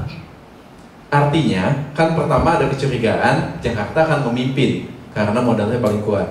Tapi kita juga bisa khawatir bahwa daerah lain demi menambah penyertaan modal bisa jadi tersandra untuk menerima investasi atau menerima sebuah kerjasama dengan pihak swasta untuk meningkatkan proporsi dia dalam badan. Dan kalau dia adalah proporsi saham, dia kan mirip sebuah perusahaan ya. Ini kok apakah VOC baru? Karena gini, dalam sejarah kita suka lupa Indonesia itu lamanya dijajahnya bukan oleh pemerintah Belanda, tapi oleh VOC, oleh badan usaha yang dibentuk berdasarkan penyertaan modal dan tentaranya bertanggung jawab pada pemegang saham. Nah, apakah sejarah akan berulang gitu? Hanya kali ini dijajahnya sama Indonesia gitu. Oke, tapi framingnya asik ya Bang Andes nih ya. Memang state kapitalisme ya seperti itu. Artinya ya ini sih yang menjadi ketakutan ya, bahwasannya sosialisasi itu akan terjadi mau nggak mau. Kita ambillah coba kalau misalnya dicari di berita soal PT Moya akhirnya memegang posisi lagi sekitar 30 tahun ditandatangani oleh Anies Baswedan sebelum beliau pergi meninggalkan Lengser. Dan jelas bahwasannya Jakarta nggak punya uang untuk melakukan privatisasi. Kita lihat fakta itu aja. Artinya dengan 9 unsur yang ada di kawasan aglomerasi dan butuh investasi yang tadi disebut sampai sekitar 600 triliun dalam pembangunan kota global, ya otomatis pintu investasi akan turun. Nah, sudah pasti, maaf mas, nggak ada rakyat miskin kota itu di garis pasti. Oh iya, gitu. Itulah yang menjadi momok. Emang yang menjadi pertanyaan saya mendasar adalah negara itu apa sih cita-cita pembangunan bagi mereka tuh? Gitu ya. Dulu RTA itu 10%, sekarang kurang dari 5%. Ruang terbuka hijau. 13 sungai kita tercemar, polusi udara kita buruk. Terus mau apa gitu? Sepertinya nggak punya cita-cita bagus gitu aja. Yang penting, jadi gitu memang kebiasaannya Bu. Kalau misalkan pejabat kita habis dari Korea, besok sungai kita harus indah kayak Korea. Lu apa ya? Gitu. Terusnya kalau lo habis dari Dubai, gedung-gedung harus indah kayak Dubai gitu. Gitu kan? Emang pernah pemerintah itu nanya kepada rakyatnya apa sih yang dibutuhkan? Nah itu catatan kritisnya gitu. Kalau saya sih seperti itu mas. Tapi ketika memang apakah ini terulang kembali, ya kita lihat aja gitu. Kira-kira seperti itu kalau menurut saya. Nah itu sebenarnya terkait sebenarnya tentang pengambilan keputusan ini. Aku pengen fokus ke situ nih. Pengambilan keputusan yang menjadi absurd, tidak lagi melalui proses yang demokratis. Dan tadi pertanyaannya di mana warga kan? Kalau setidaknya walaupun demokrasi yang banyak orang merasa tidak memuaskan, tapi infrastruktur perwakilan warga sebenarnya masih ada secara teori. Misalnya kita ada pemilu yang menghasilkan lembaga komposisi legislatif yang dipilih oleh warga. Lalu daerah juga memiliki pilkada, kecuali di Jogja ya, gubernurnya itu tidak dipilih oleh warga, tapi bupati dan wali kotanya masih dipilih oleh warga.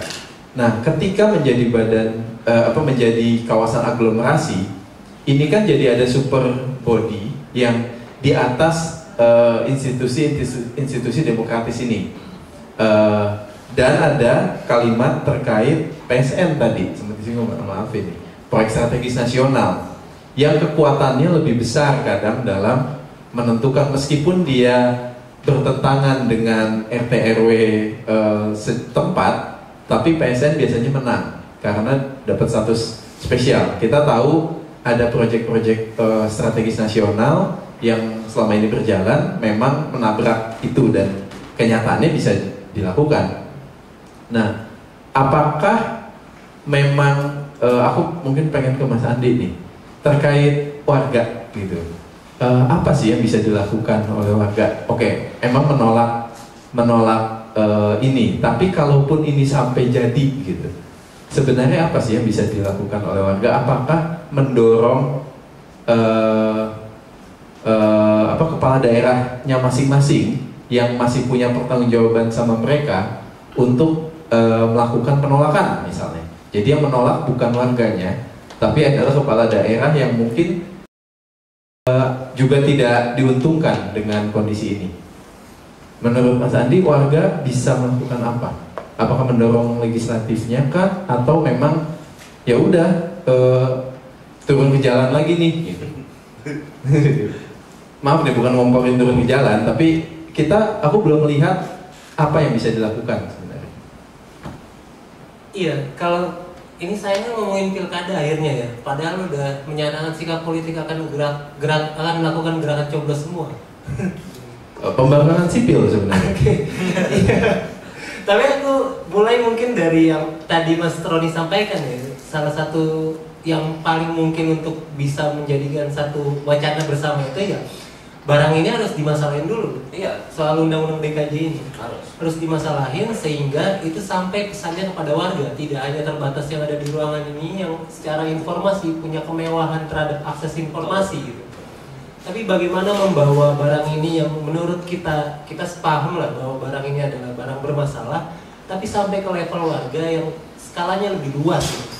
Jika pakai contoh yang tadi Zaki Batu tampilkan itu surat yang dibuat oleh warga untuk mengusulkan perubahan tata ruang berdasarkan informasi yang memang sebenarnya itu dibantu, tidak melalui proses sosialisasi baik dari wali kota, lurah, camat, lalu turun ke RW dan RT, tapi dibantu oleh para pendamping, oleh kita ini yang punya kemewahan akses terhadap informasi, lalu diberikan kepada warga, lalu warganya memahami informasi bahwa itu akan mengancam ruang hidupnya. Baru tindakannya adalah melakukan upaya mengusulkan perubahan. Setelah dipelajari ternyata ada kesempatannya 5 tahun sekali. Nah, jika pertanyaannya adalah undang-undang DKJ, lalu aglomerasi yang lebih luas lagi tidak hanya Jakarta, lalu ada soal wacana kota global, menurutku mulai dari yang paling terdekat ya, bahwa kita tidak sepakat dengan ini. Tadi Mas Roni dengan Walhi sudah menawarkan hal itu ya, bahwa ini harus dibicarakan dulu, atau mungkin sudah ada jiannya ya Mas ya? Sebenarnya baru mulai sih. Sebenarnya sih komunikasi sama teman-teman Ruja sama GPM yang lain. Cuman ini kan bertahan ya, karena memang itu kita butuh lebih mendalam lagi. Kita juga harus mengajak kawan-kawan se-Jakarta ya Bu gitu. Nah itu yang menurut kami ya mungkin bisa jadi bacaan bersama nih Mas gitu. Iya, itu lalu ada teman-teman dari ahli juga, Bu Mary dan kawan-kawan. Mungkin itu bagaimana cara menjahitnya gitu Mas. Ada warga yang secara konteks ini memang pengalaman panjangnya kalah gitu.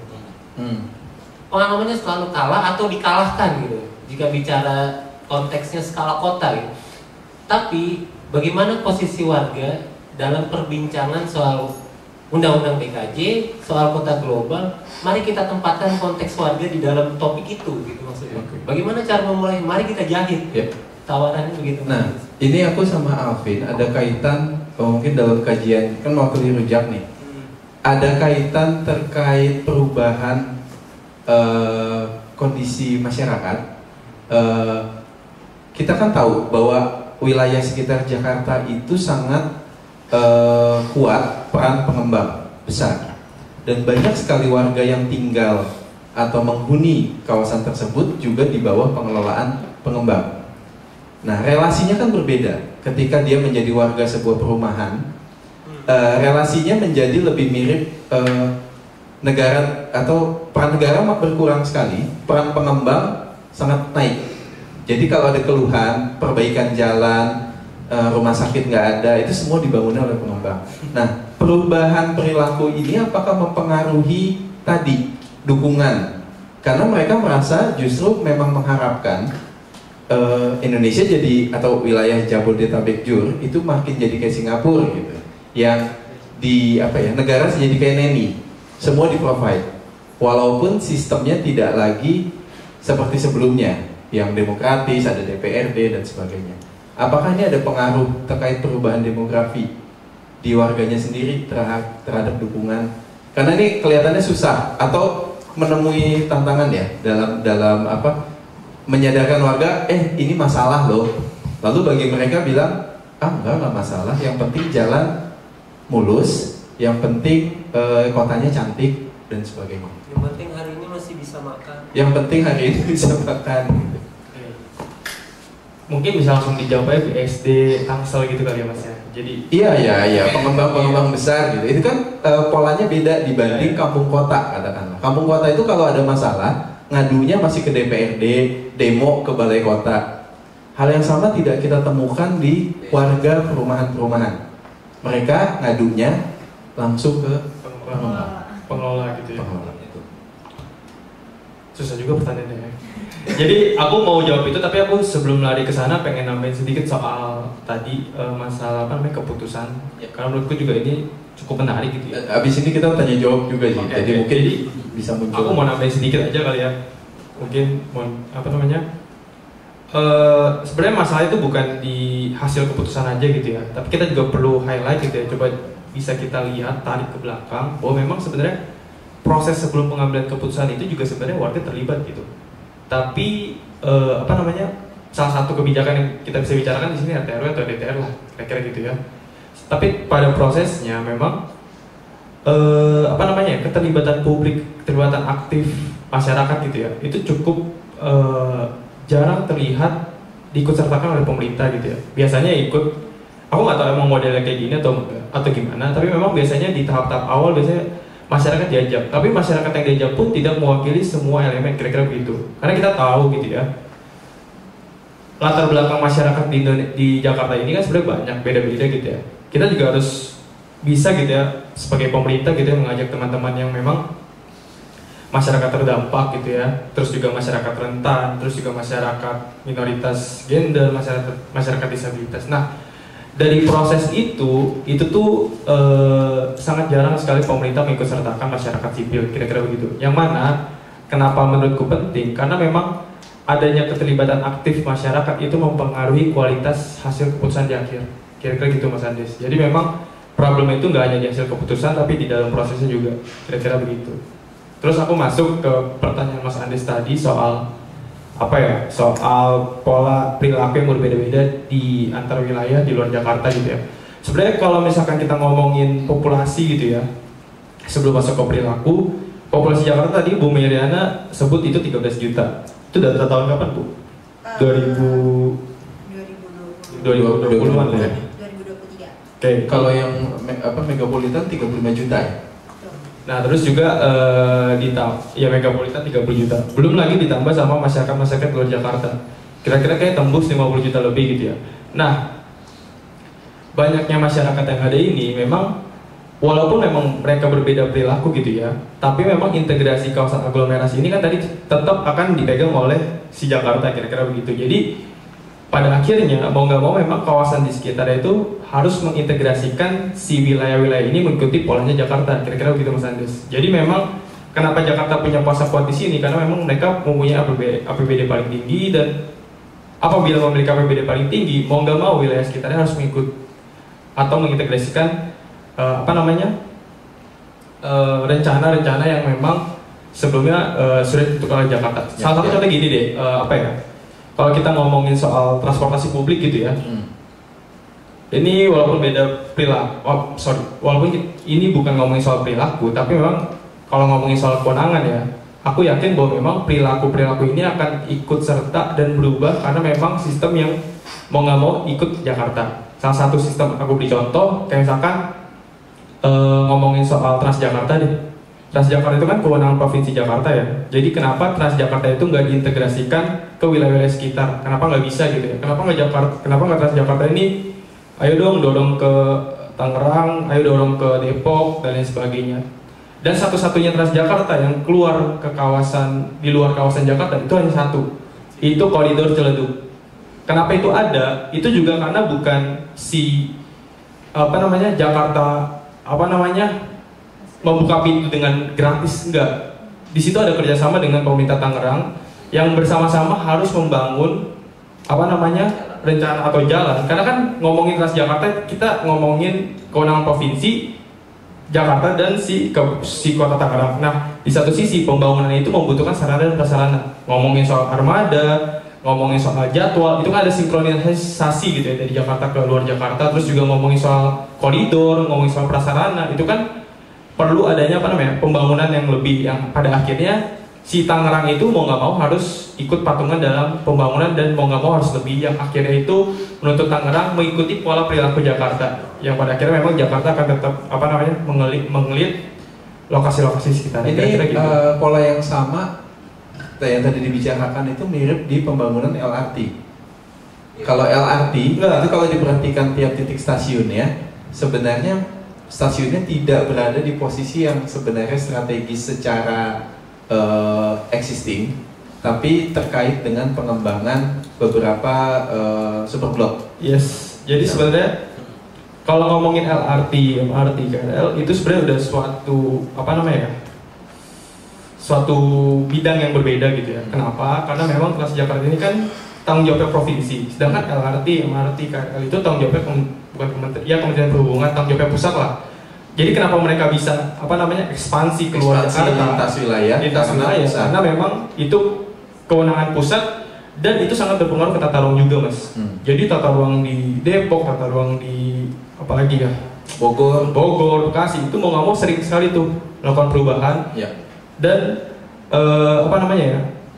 kenapa mereka naruh titik-titiknya itu di tempat yang jauh? Sebenarnya itu karena memang mereka naruh tempat titik yang paling strategis untuk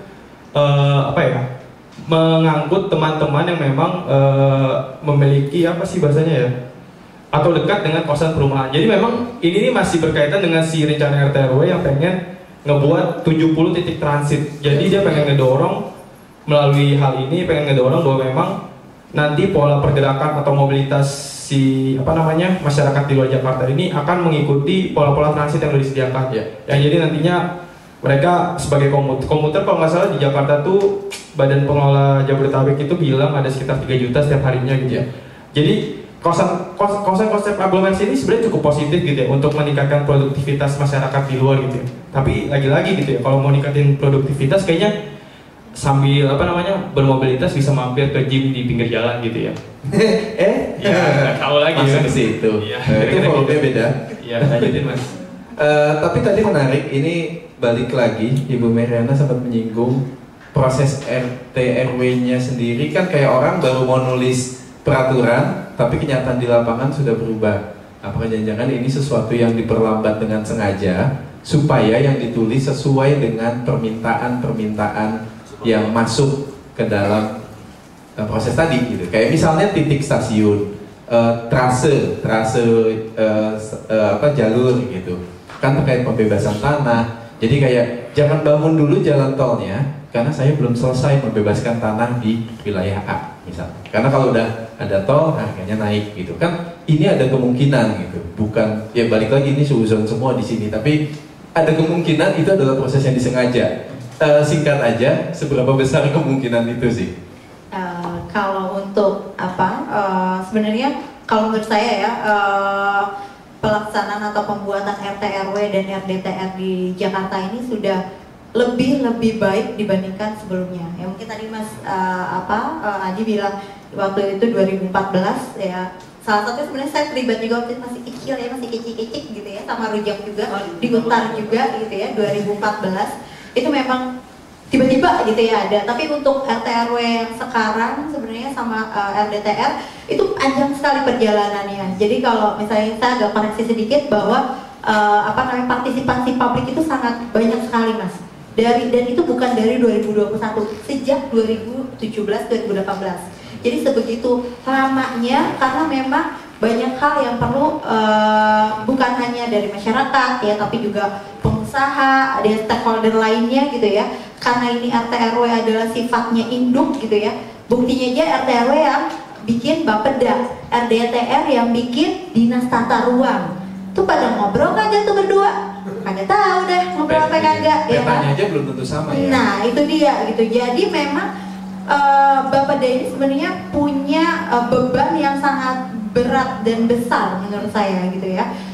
Kami juga di IAP sering terlibat gitu ya dalam pelaksanaan sosialisasi. Makanya tadi saya bisa bilang sejak 2017 atau 2018 kami bantu karena sebenarnya RT/RW itu masih berlaku sampai tahun berapa? 2030. Jadi sebenarnya perlu dilakukan yang namanya evaluasi. Sebenarnya yang sangat baik itu adalah RT/RW atau rencana yang memang dilakukan. Ya, indikasi-indikasi programnya semua dijalankan gitu. Jadi memang waktu itu kita bilang ya jangan juga direvisi kalau misalnya memang belum perlu direvisi, tapi kalau memang sudah perlu direvisi ya silakan direvisi gitu ya. Nah, mereka pun mungkin bingung apa yang perlu direvisi, ya kan? Ya banyak yang perlu direvisi. Tiba-tiba ada MRT, tiba-tiba ada apa lagi, ya kan? Tiba-tiba ada kereta cepat tidak ada, ya nggak ada, gitu ya. Termasuk kereta cepat gitu. Dan itu semua sekarang ini tidak punya induk rencananya, gitu. Jadi sebenarnya ya udahlah Jakarta autopilot aja, nggak perlu punya perencanaan gitu ya. Kenapa RDTR tiba-tiba langsung ada gitu ya? Itu pasti karena push daripada stakeholder. Gimana kita mau bikin izin kalau RDTR nggak ada? Ya udahlah adain aja gitu ya.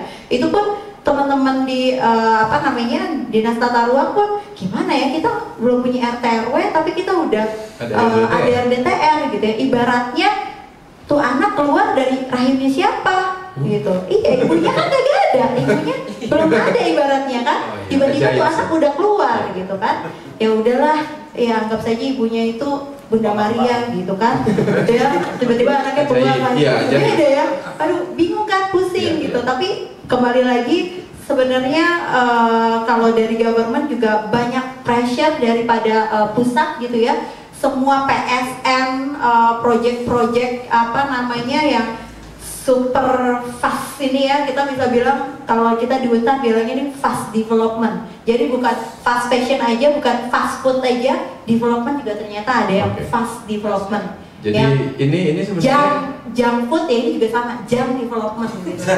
Iya benar. Nah, narasinya kan seakan-akan pemerintah pusat tuh ikhlas, kami pindah ya ibu kota, kalian punya kota yang silakan mau diapain tapi aja. Ternyata tidak demikian. Tapi ternyata tidak demikian gitu. Oke, kita buka pertanyaan ya. Ya karena waktu apa jam 9?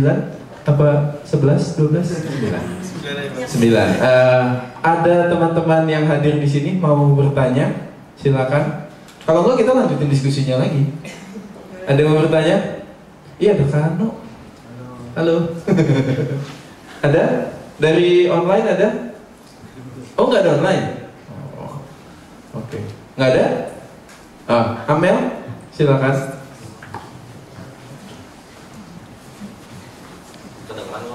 Ini sorry, penontonnya nggak NPC kan? Cuma hadir gitu. Tapi kan sebenarnya mudah-mudahan punya kegelisahan yang sama. Iya. Silakan Amel. Oke, makasih Mas. Halo Bu, halo teman-teman. Aku Amel dari Rujak, temannya Alvin. Ya ini tadi. Nggak temennya. Oh iya, temannya semuanya. Iya. Kalau tadi aku terutama ini ya menjadi salah satu saksi juga yang soal RDTR, kisruhnya RDTR atau RTRW gitu ya. Jadi kita pernah diundang September ya Vin ya, September baru tahun ini gitu ya, di konsultasi publik 1 RDTR. Itu konsultasi publik 1 RDTR. Jadi RTRW sudah waktu itu kita dikasih paparan, sudah tinggal menuju penerbitan atau sudah dalam evaluasi DPR. DPRD sudah di evaluasi atau sedang di dalam, pokoknya di bawah lagi di proses DPRD gitulah, tinggal mengesahkan. Kemudian RDTR ini jalan. Nah, kita itu dapat undangan jam, misalnya itu hari apa ya, hari Rabu gitu ya, kita dapat undangan hari Selasa jam 4 sore, kemudian acaranya itu jam 9 pagi besok.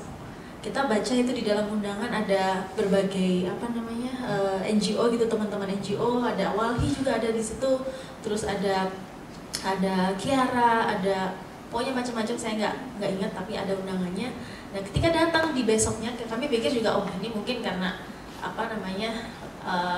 memang kelupaan atau gimana, kami positive thinking, datang besok, ternyata di lokasi tidak ada satupun NGO atau teman-teman dari masyarakat sipil gitu ya yang ada di undangan, dan kami akhirnya mengecek itu ke teman-teman, nggak ada yang menerima ternyata. Oh, jadi cuma ada di tulisan tapi tidak sampai. Ada yang bilang nggak menerima, ada yang memang mendadak dan nggak bisa datang seperti kami gitu. Jadi pada akhirnya kami walk out ketika proses konsultasi publik itu, ketika masuk ke diskusikan itu dibagi menjadi beberapa desk gitu ya. Kami dibagi menjadi beberapa desk, dan itu kami menganggapnya kacau sekali pembagiannya. Masa LBH ditaruh, teman-teman LBH ditaruhnya di perlindungan kawasan lindung gitu. Terus ada yang teman-teman pokoknya nggak karuan gitu ya naruhnya. Jadi kami pun juga masuk ke sub isu yang nggak tepat gitu, bukan dari fokus kami. Jadi akhirnya kami walk out, kami sampaikan itu di forum kalau ini prosesnya tidak benar. Kami berharap kalau ada konsultasi publik berikutnya atau proses berikutnya, kami diundang kembali atau seperti apa, dan istilahnya ya, dan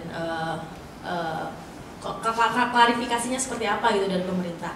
Tidak ada klarifikasi. Seminggu kemudian kami ada aksi waktu itu sama Walhi juga, sama Greenpeace, sama teman-teman Akur, JRMK Rujak, untuk memberikan surat penolakan terhadap proses review atau revisi RDTR-nya itu. Tapi sampai sekarang pun itu jadi cuman selang seminggu ya, berarti di bulan Oktober kami menyampaikan. Tapi sampai hari ini kita nggak pernah dapat undangan lanjutan tentang konsultasi publik, terus nggak ada balasan terhadap surat yang kami sampaikan bersama-sama itu. Tahu-tahu dapat dapat info dari Bu Mei kalau RDTR itu sudah sampai tahap ini, RTRW. Kalau RDTR-nya sendiri bagaimana, Bu? Atau mungkin ini juga perlu disampaikan ke teman-teman bahwa yang menolak itu nggak cuma kita yang harusnya yang waktu itu dapat info, tapi misalnya sebagai warga sipil pun kita juga punya hak gitu ya untuk minta dilibatkan gitu dalam penyusunan RDTR ini, karena RTRW-nya sudah tengah jalan gitu, sudah hampir finish gitu ya misalnya. Mungkin minta infonya. Oke. Ya, ini sebenarnya terkait kita tuh terbiasa dapat keputusan yang tiba-tiba ada ya. Gitu. Tiba-tiba ibu kota pindah. Tiba-tiba undang-undang diubah. Gitu. Nah, ini gimana, tadi ada pertanyaan, apakah Ibu mengetahui terkait RDTR update-nya? Ya. Jadi itu mungkin ini tahun ini ya berarti ya. Jadi gini, ini sebagai informasi, jadi RTRW ini saat ini sedang dalam tahapan perubahan gitu ya, perubahan RTRW, yang mana saat September itu kalau nggak salah, kebetulan saya juga baru jadi ada yang namanya forum penataan ruang. Dan forum penataan ruang ini yang paling tertinggal adalah Jakarta, karena waktu itu Pak Anies nggak mau ada FPR, tapi semuanya digabungkan dengan kalau mereka ada tim-timnya mereka gitu ya. Tapi kita bilang nggak bisa karena nih kementerian memang harus ada FPR gitu ya. Akhirnya baru 2 minggu yang lalu gitu ya FPR-nya akhirnya terbentuk gitu ya. Dan itu karena jadi gini, yang tadi RTRW harusnya kan RTRW dulu ada, baru RDTR. Nah karena waktu itu RDTR tiba-tiba ada gitu ya, tadi tiba-tiba lahir gitu ya. Dan RTRW udah settle nih, udah sampai ke persub kementerian. Kalau sampai persub kementerian artinya itu udah final sampai, dan kalau nggak salah juga kayaknya sudah selesai nih persubnya. Jadi tinggal di finalisasi di DPR, baru setelah itu diperdakan. Kalau di Persup itu dia lebih ke materi teknisnya gitu ya, sampai pemetaannya harus memenuhi standar dan lain-lainnya. Tapi kalau di DPR itu narasinya tuh harus sesuai, bab-babnya harus sesuai. Jadi lebih ke dokumentasi narasinya gitu ya. Jadi dua hal yang berbeda. Tapi secara materi teknis itu sudah mendapat persetujuan dari ATR kalau nggak salah, dan baru nanti masuk ke DPR. Jadi selagi ini mau selesai, Dinas Tata Ruang juga mulai melakukan yang namanya revisi RDTR gitu ya. Karena yang tadi Mas Andi bilang RDTR juga nih banyak ya, ini bikinnya gimana nih gitu kan, warnanya ini yang warnain siapa nih gitu kan. Zonasi itu akhirnya dari mana? Bikin rencana apa bikin existing gitu kan ya, jadi gak jelas gitu ya. Jadi mungkin oke, kita coba revisi lagi gitu ya.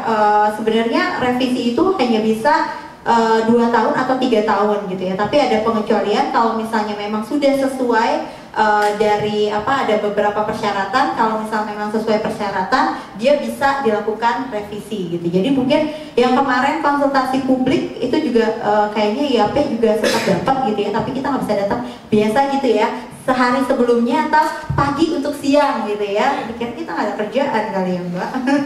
Jadi ya gitu, akhirnya banyak yang tidak datang gitu ya. Akhirnya ya mungkin tidak tersampaikan. Tapi sebenarnya itu setahu saya memang untuk revisi RDTR yang 2022 ya 2022 ya 31 2022 ini gitu. Jadi memang padahal baru 2 tahun nih ya kan, tapi udah mau direvisi karena RTRW itu udah mulai start. Jadi nanti cepet nih, karena RDTR ini bersifat operasional, bersifat teknis gitu ya. Jadi kalau misalnya tidak ada RDTR, izin itu tidak bisa keluar gitu. Jadi ini juga sistem ya, sistem yang kita juga nggak bisa menyalahkan government karena ya sistemnya seperti itu. Jadi kalau misalnya kita mau bangun rumah, mau bangun apapun, mau bikin IMB, kalau tidak ada RDTR-nya, ya itu repot juga karena tidak ada acuan untuk membuat perizinan gitu. Jadi mungkin juga mereka punya punya kewajiban untuk ini RDTR nggak bisa kalau nggak ada gitu.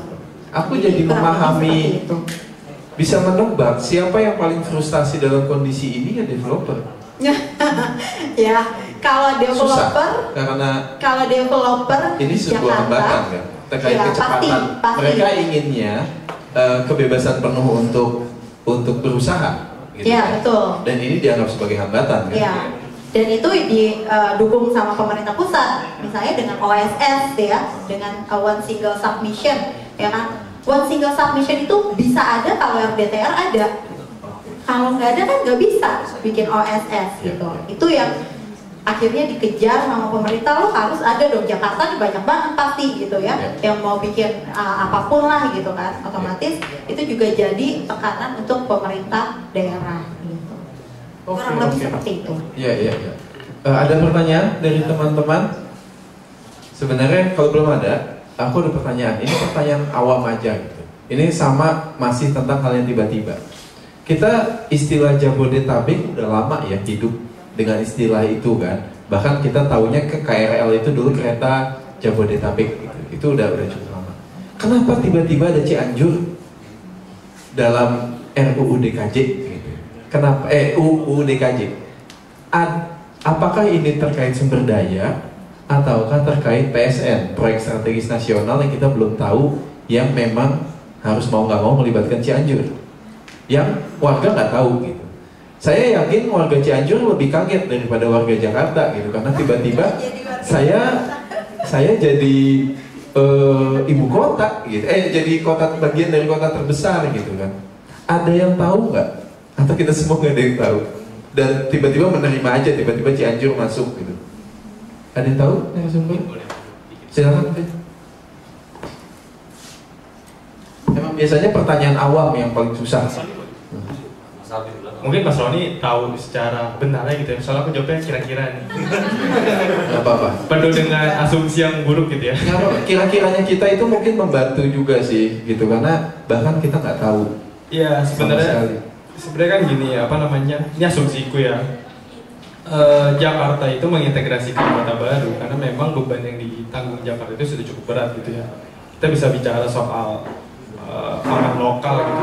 Asumsiku memang pangan lokal di Jakarta ini kan saat ini kita makanan pokok aja ya, makanan dasar gitu ya, masih impor gitu dari kota-kota sekitar, masih ditunjang sama kota-kota sekitar. Misalkan kayak apa, kayak beras, sayur mayur itu masih impor gitu. Nah, pandanganku soal ini bahwa memang kota-kota satelit ini ya, termasuk kota Cianjur yang baru ini sebenarnya salah satu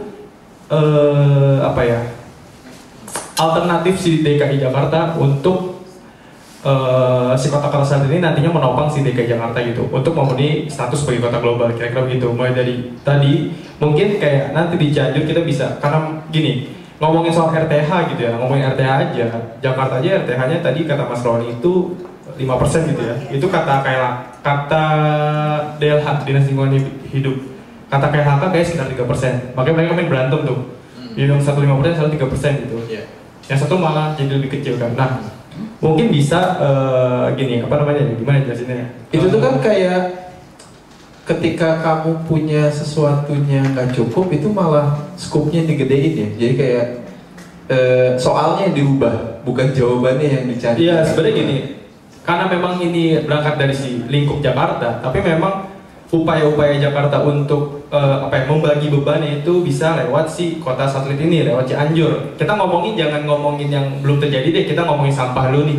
Sampah sampai saat ini kan sebenarnya sampah ini kan masalah Jakarta kan.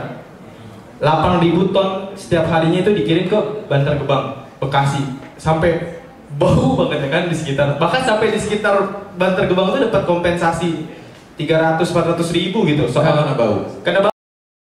Jadi pengen tinggal gitu kan, dapat duit. Nah, tapi karena 8.000 ton per hari ini, itu kan artinya Jakarta membagi bebannya tuh ke wilayah sekitar gitu ya.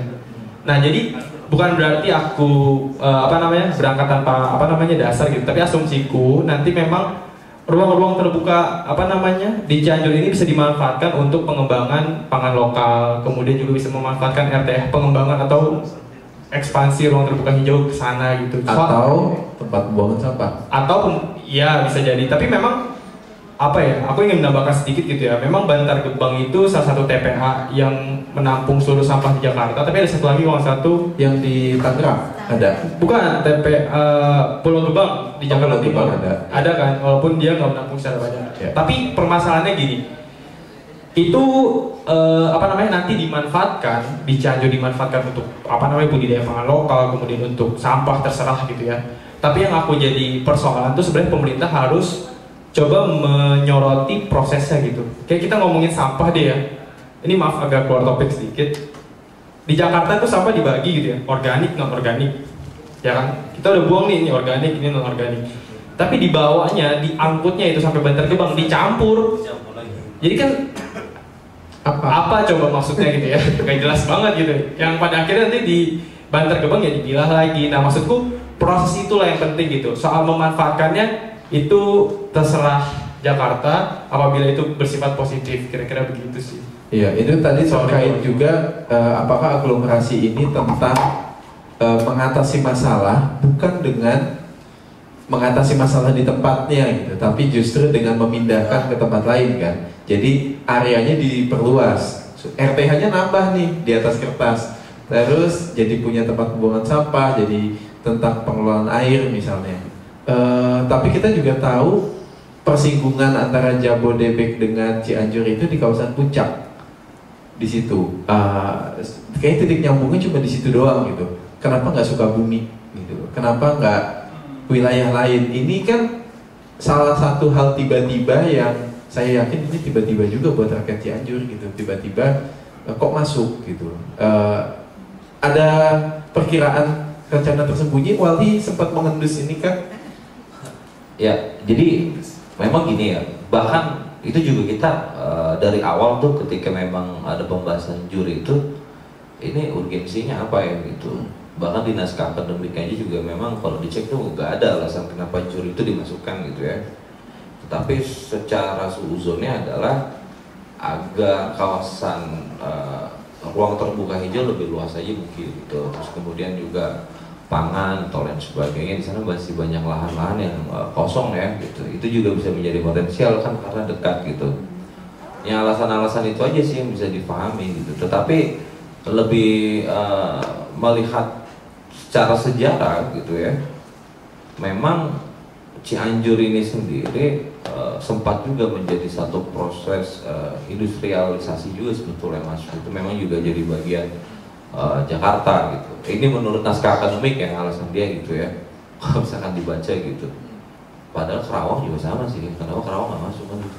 Iya. Itu loh. Kenapa nggak ke Indramayu? Kenapa nggak? Iya. Nah itulah yang maksud aku menjadi teka-teki gitu ya gitu. Ataukah bahkan juga kalau di berita Kerawang minta loh masuk kawasan aglomerasi. Kita mau juga dong gitu. Saya mau juga dong. Serang juga mau loh. Lo yang jadi gitu. Sebenarnya kembali nanti jadi provinsi Jawa Barat aja kayak biasa gitu. Provinsi Jakarta DKJ. Oh iya.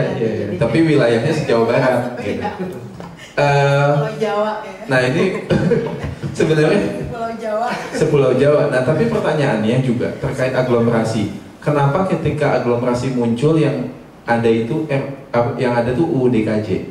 Kenapa tidak ada undang-undang aglomerasi yang mengatur bibit-bibit aglomerasi lain? Karena Medan, Surabaya, Makassar, Jogja dan Solo itu kan mengalami hal yang mirip. Gitu. Kenapa tidak ada undang-undang yang mengatur kawasan-kawasan aglomerasi secara umum? Kenapa dikaji? Nah itu juga sih yang memang menjadi kritiknya gitu ya. Kok aglomerasi kok nggak terpisah aja dalam undang-undang gitu ya? Harusnya kan ada undang-undang daerah istimewa, ya kan? Ada tuh daerah istimewa Aceh, Jogja. Nah kenapa aglomerasi enggak? Nah ini harusnya masuk di dalam undang-undang tersendiri ya. Itu kritisnya memang. Kenapa kawasan aglomerasi ini dimasukkan di dalam undang-undang DKJ itu sendiri? Harusnya dipisah dia kan gitu.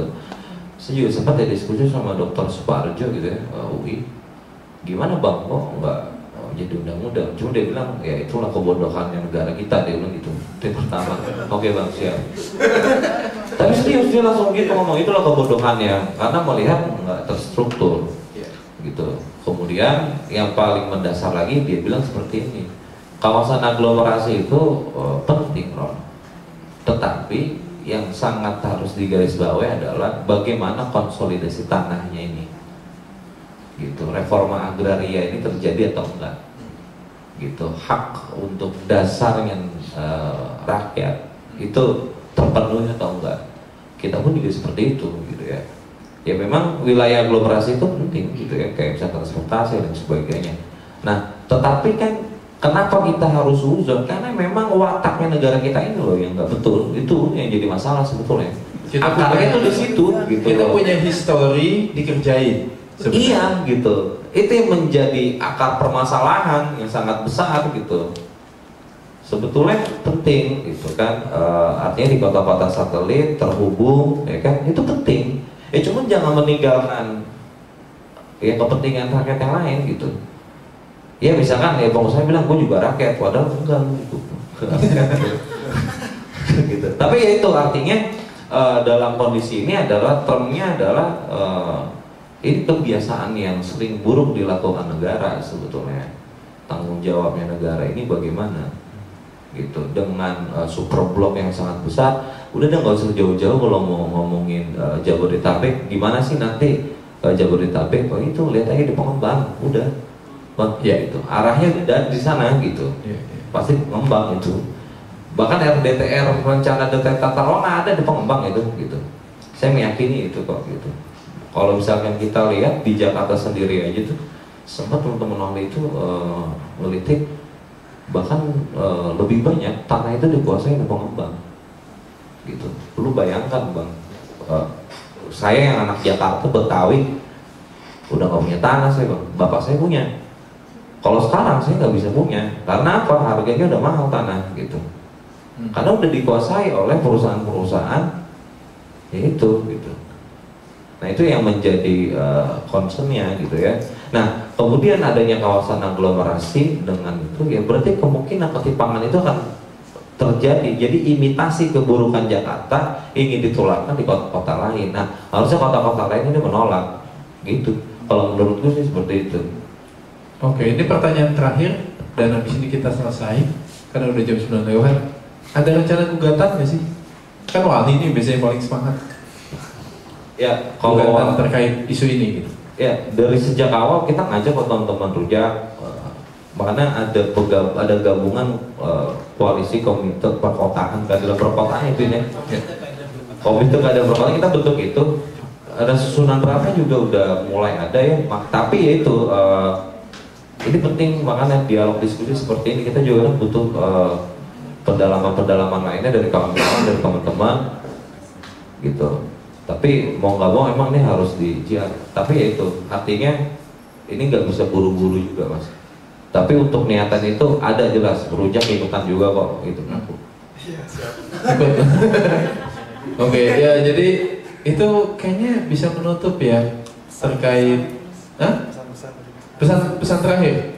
Oke, boleh deh. Pesan terakhir terkait kayaknya fokusnya tentang apa yang bisa kita lakukan dari masing-masing narasumber.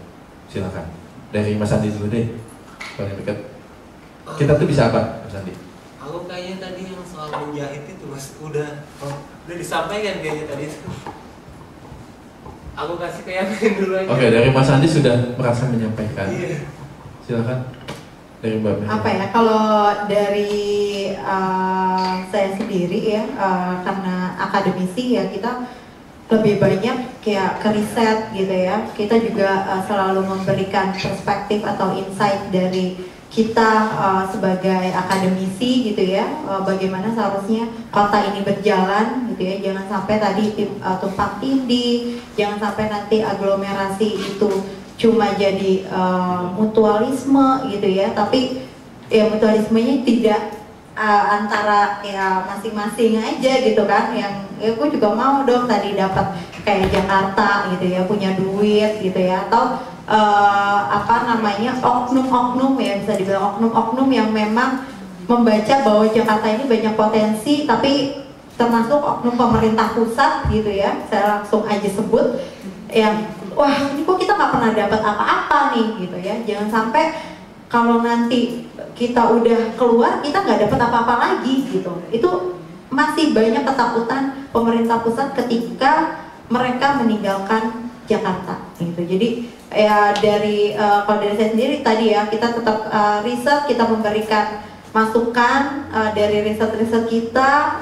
terkait dengan pengembangan, terkait dengan kota Jakarta ya, sebisa mungkin kita keluarkan gitu ya dari hasil riset-riset kita. Mungkin itu aja sih kalau dari saya. Publikasi ya. Betul. Publikasi. Oke. Sedikit pertanyaan mbak. Tadi kalau bukan nggak mau Mas.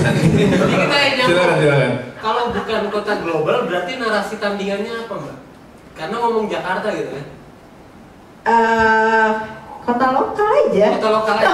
Kota lokal aja. Tapi sebenarnya gini, kalau awalnya kan memang pusat perekonomian gitu ya. Kota global ini eye catching aja gitu, buat dijual. Iya. Gimmick lah kalau kata orang, iya kan. Sebenarnya gimmick developer ya. Betul.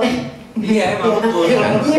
Gimmick gitu ya. Tapi sebenarnya ini adalah kawasan pertumbuhan ekonomi gitu ya. Tadi saya bilang akhirnya fast development, semua fast development akhirnya ya kayak junk food gitu ya, malah memberikan banyak mudorotnya ibaratnya, bukan apa namanya baiknya gitu. Jangan sampai kayak begitu gitu ya. Fast boleh tapi ya fastnya ini ya mesti jelas gitu kan. Tadi prosesnya itu yang mesti jelas gitu.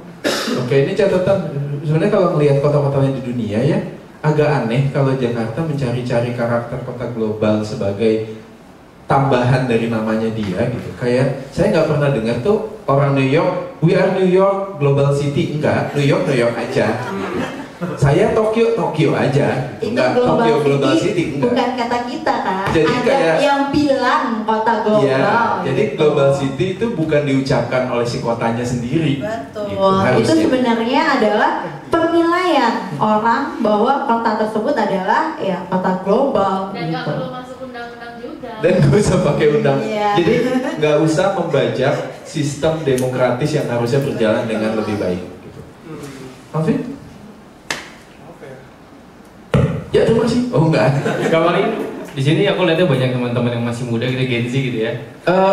Kano, apakah anda muda? Iya. Jadi maksudku kita jangan terlalu terlarut gitu ya dengan konsep kota global ini gitu ya. Maksudku gini, kota yang baik itu adalah kota yang bukan indah secara estetika, kota yang bukan maju secara teknologi, tapi kota yang baik adalah kota yang mampu memberikan keadilan bagi seluruh masyarakatnya. Keadilan ya, bukan adil gitu. Yang pada akhirnya mereka memperoleh kesejahteraan dan kemakmuran. Itu aja sih. Nah, ini yang mengejutkan, Alvin paling muda tapi ternyata paling kalimatnya bijak banget. Sorry. Makasih, Vin. Keren. Jadi prinsipnya. Kenapa? Baru saya. Dari Mas Ani, silakan. Penutup juga. Ya, sebetulnya memulihkan yang ada ya. Misalnya kita itu Jakarta tuh kota air. Kita tuh punya 13 sungai dan berapa banyak waduk dan embun ya. Dan ya, memang rawa juga ya. Dan itu memang tercemar berat gitu ya. Harusnya kota ini adalah kota yang indah gitu ya. Ketika memang tahu gitu cara membangun kota yang betul gitu. Nah, artinya makanya kita seringkali bilang pulihkan Jakarta itu. Gitu. Udah stop pembangunan yang ada di Jakarta. Tapi segeralah memulihkan gitu, Jakarta ini. Mungkin sih itu sih Mas. Nah, artinya kenapa perlu kawasan aglomerasi dan undang-undang DKJ, permasalahan yang ada harus ditolak secara bersama-sama. Mas, saya setuju sama teman-teman OPC. Kalau kita harus ngejek, ngejek bareng gitu. Mungkin itu sih Mas. Oke, terima kasih. Sebagai penutup, kalau dari saya ada dua nih. Kalau ke warga semua Gen Z dan milenial dan boomers gitu, jangan cuma ngeluh gitu, jangan cuma ngeluh efeknya atau dampaknya gitu. Kalau emang sekarang ada kesempatan buat kalian mengendalikan arah kota ini, ya ambil gitu. Kadang kita cuma ngeluh macet dan sebagainya, ngeluh kan nggak enak ya, tiba-tiba rute Tanah Abang Bogor nggak ada gitu. Jadi kalian harus transit naik turun tangga di Manggarai. Kalian nggak punya kendali apa-apa tuh dalam keputusan kalian mau seperti itu kan? Kayaknya enggak. Itu kalau ke pemerintah ya itu sih kayaknya jadi diri sendiri ya. PR-nya banyak. Kalau mau jadi kota global jangan jauh-jauh. Itu perusahaan air minum beneran gitu sesuai judulnya bisa diminum aja. bukan karena seingat saya bukan perusahaan air cuci mobil gitu. Jadi airnya itu harus bisa diminum. Kayak jauh-jauh mau global city tapi airnya sendiri belum bisa diminum. Itu agak aneh, kayak orang pengen beli Mercy padahal ya rumahnya juga masih mau roboh gitu kan. Ini adalah dilema yang menempatkan prioritasnya tidak tepat. Mungkin itu ya menutup. Terima kasih Amel, terima kasih Rujak, terima kasih rumah belajar Alex Tilaan. Terima kasih semuanya yang sudah hadir. Sekian acara malam ini 9:10 berakhir. Terima kasih. Tepuk tangan dulu buat semuanya.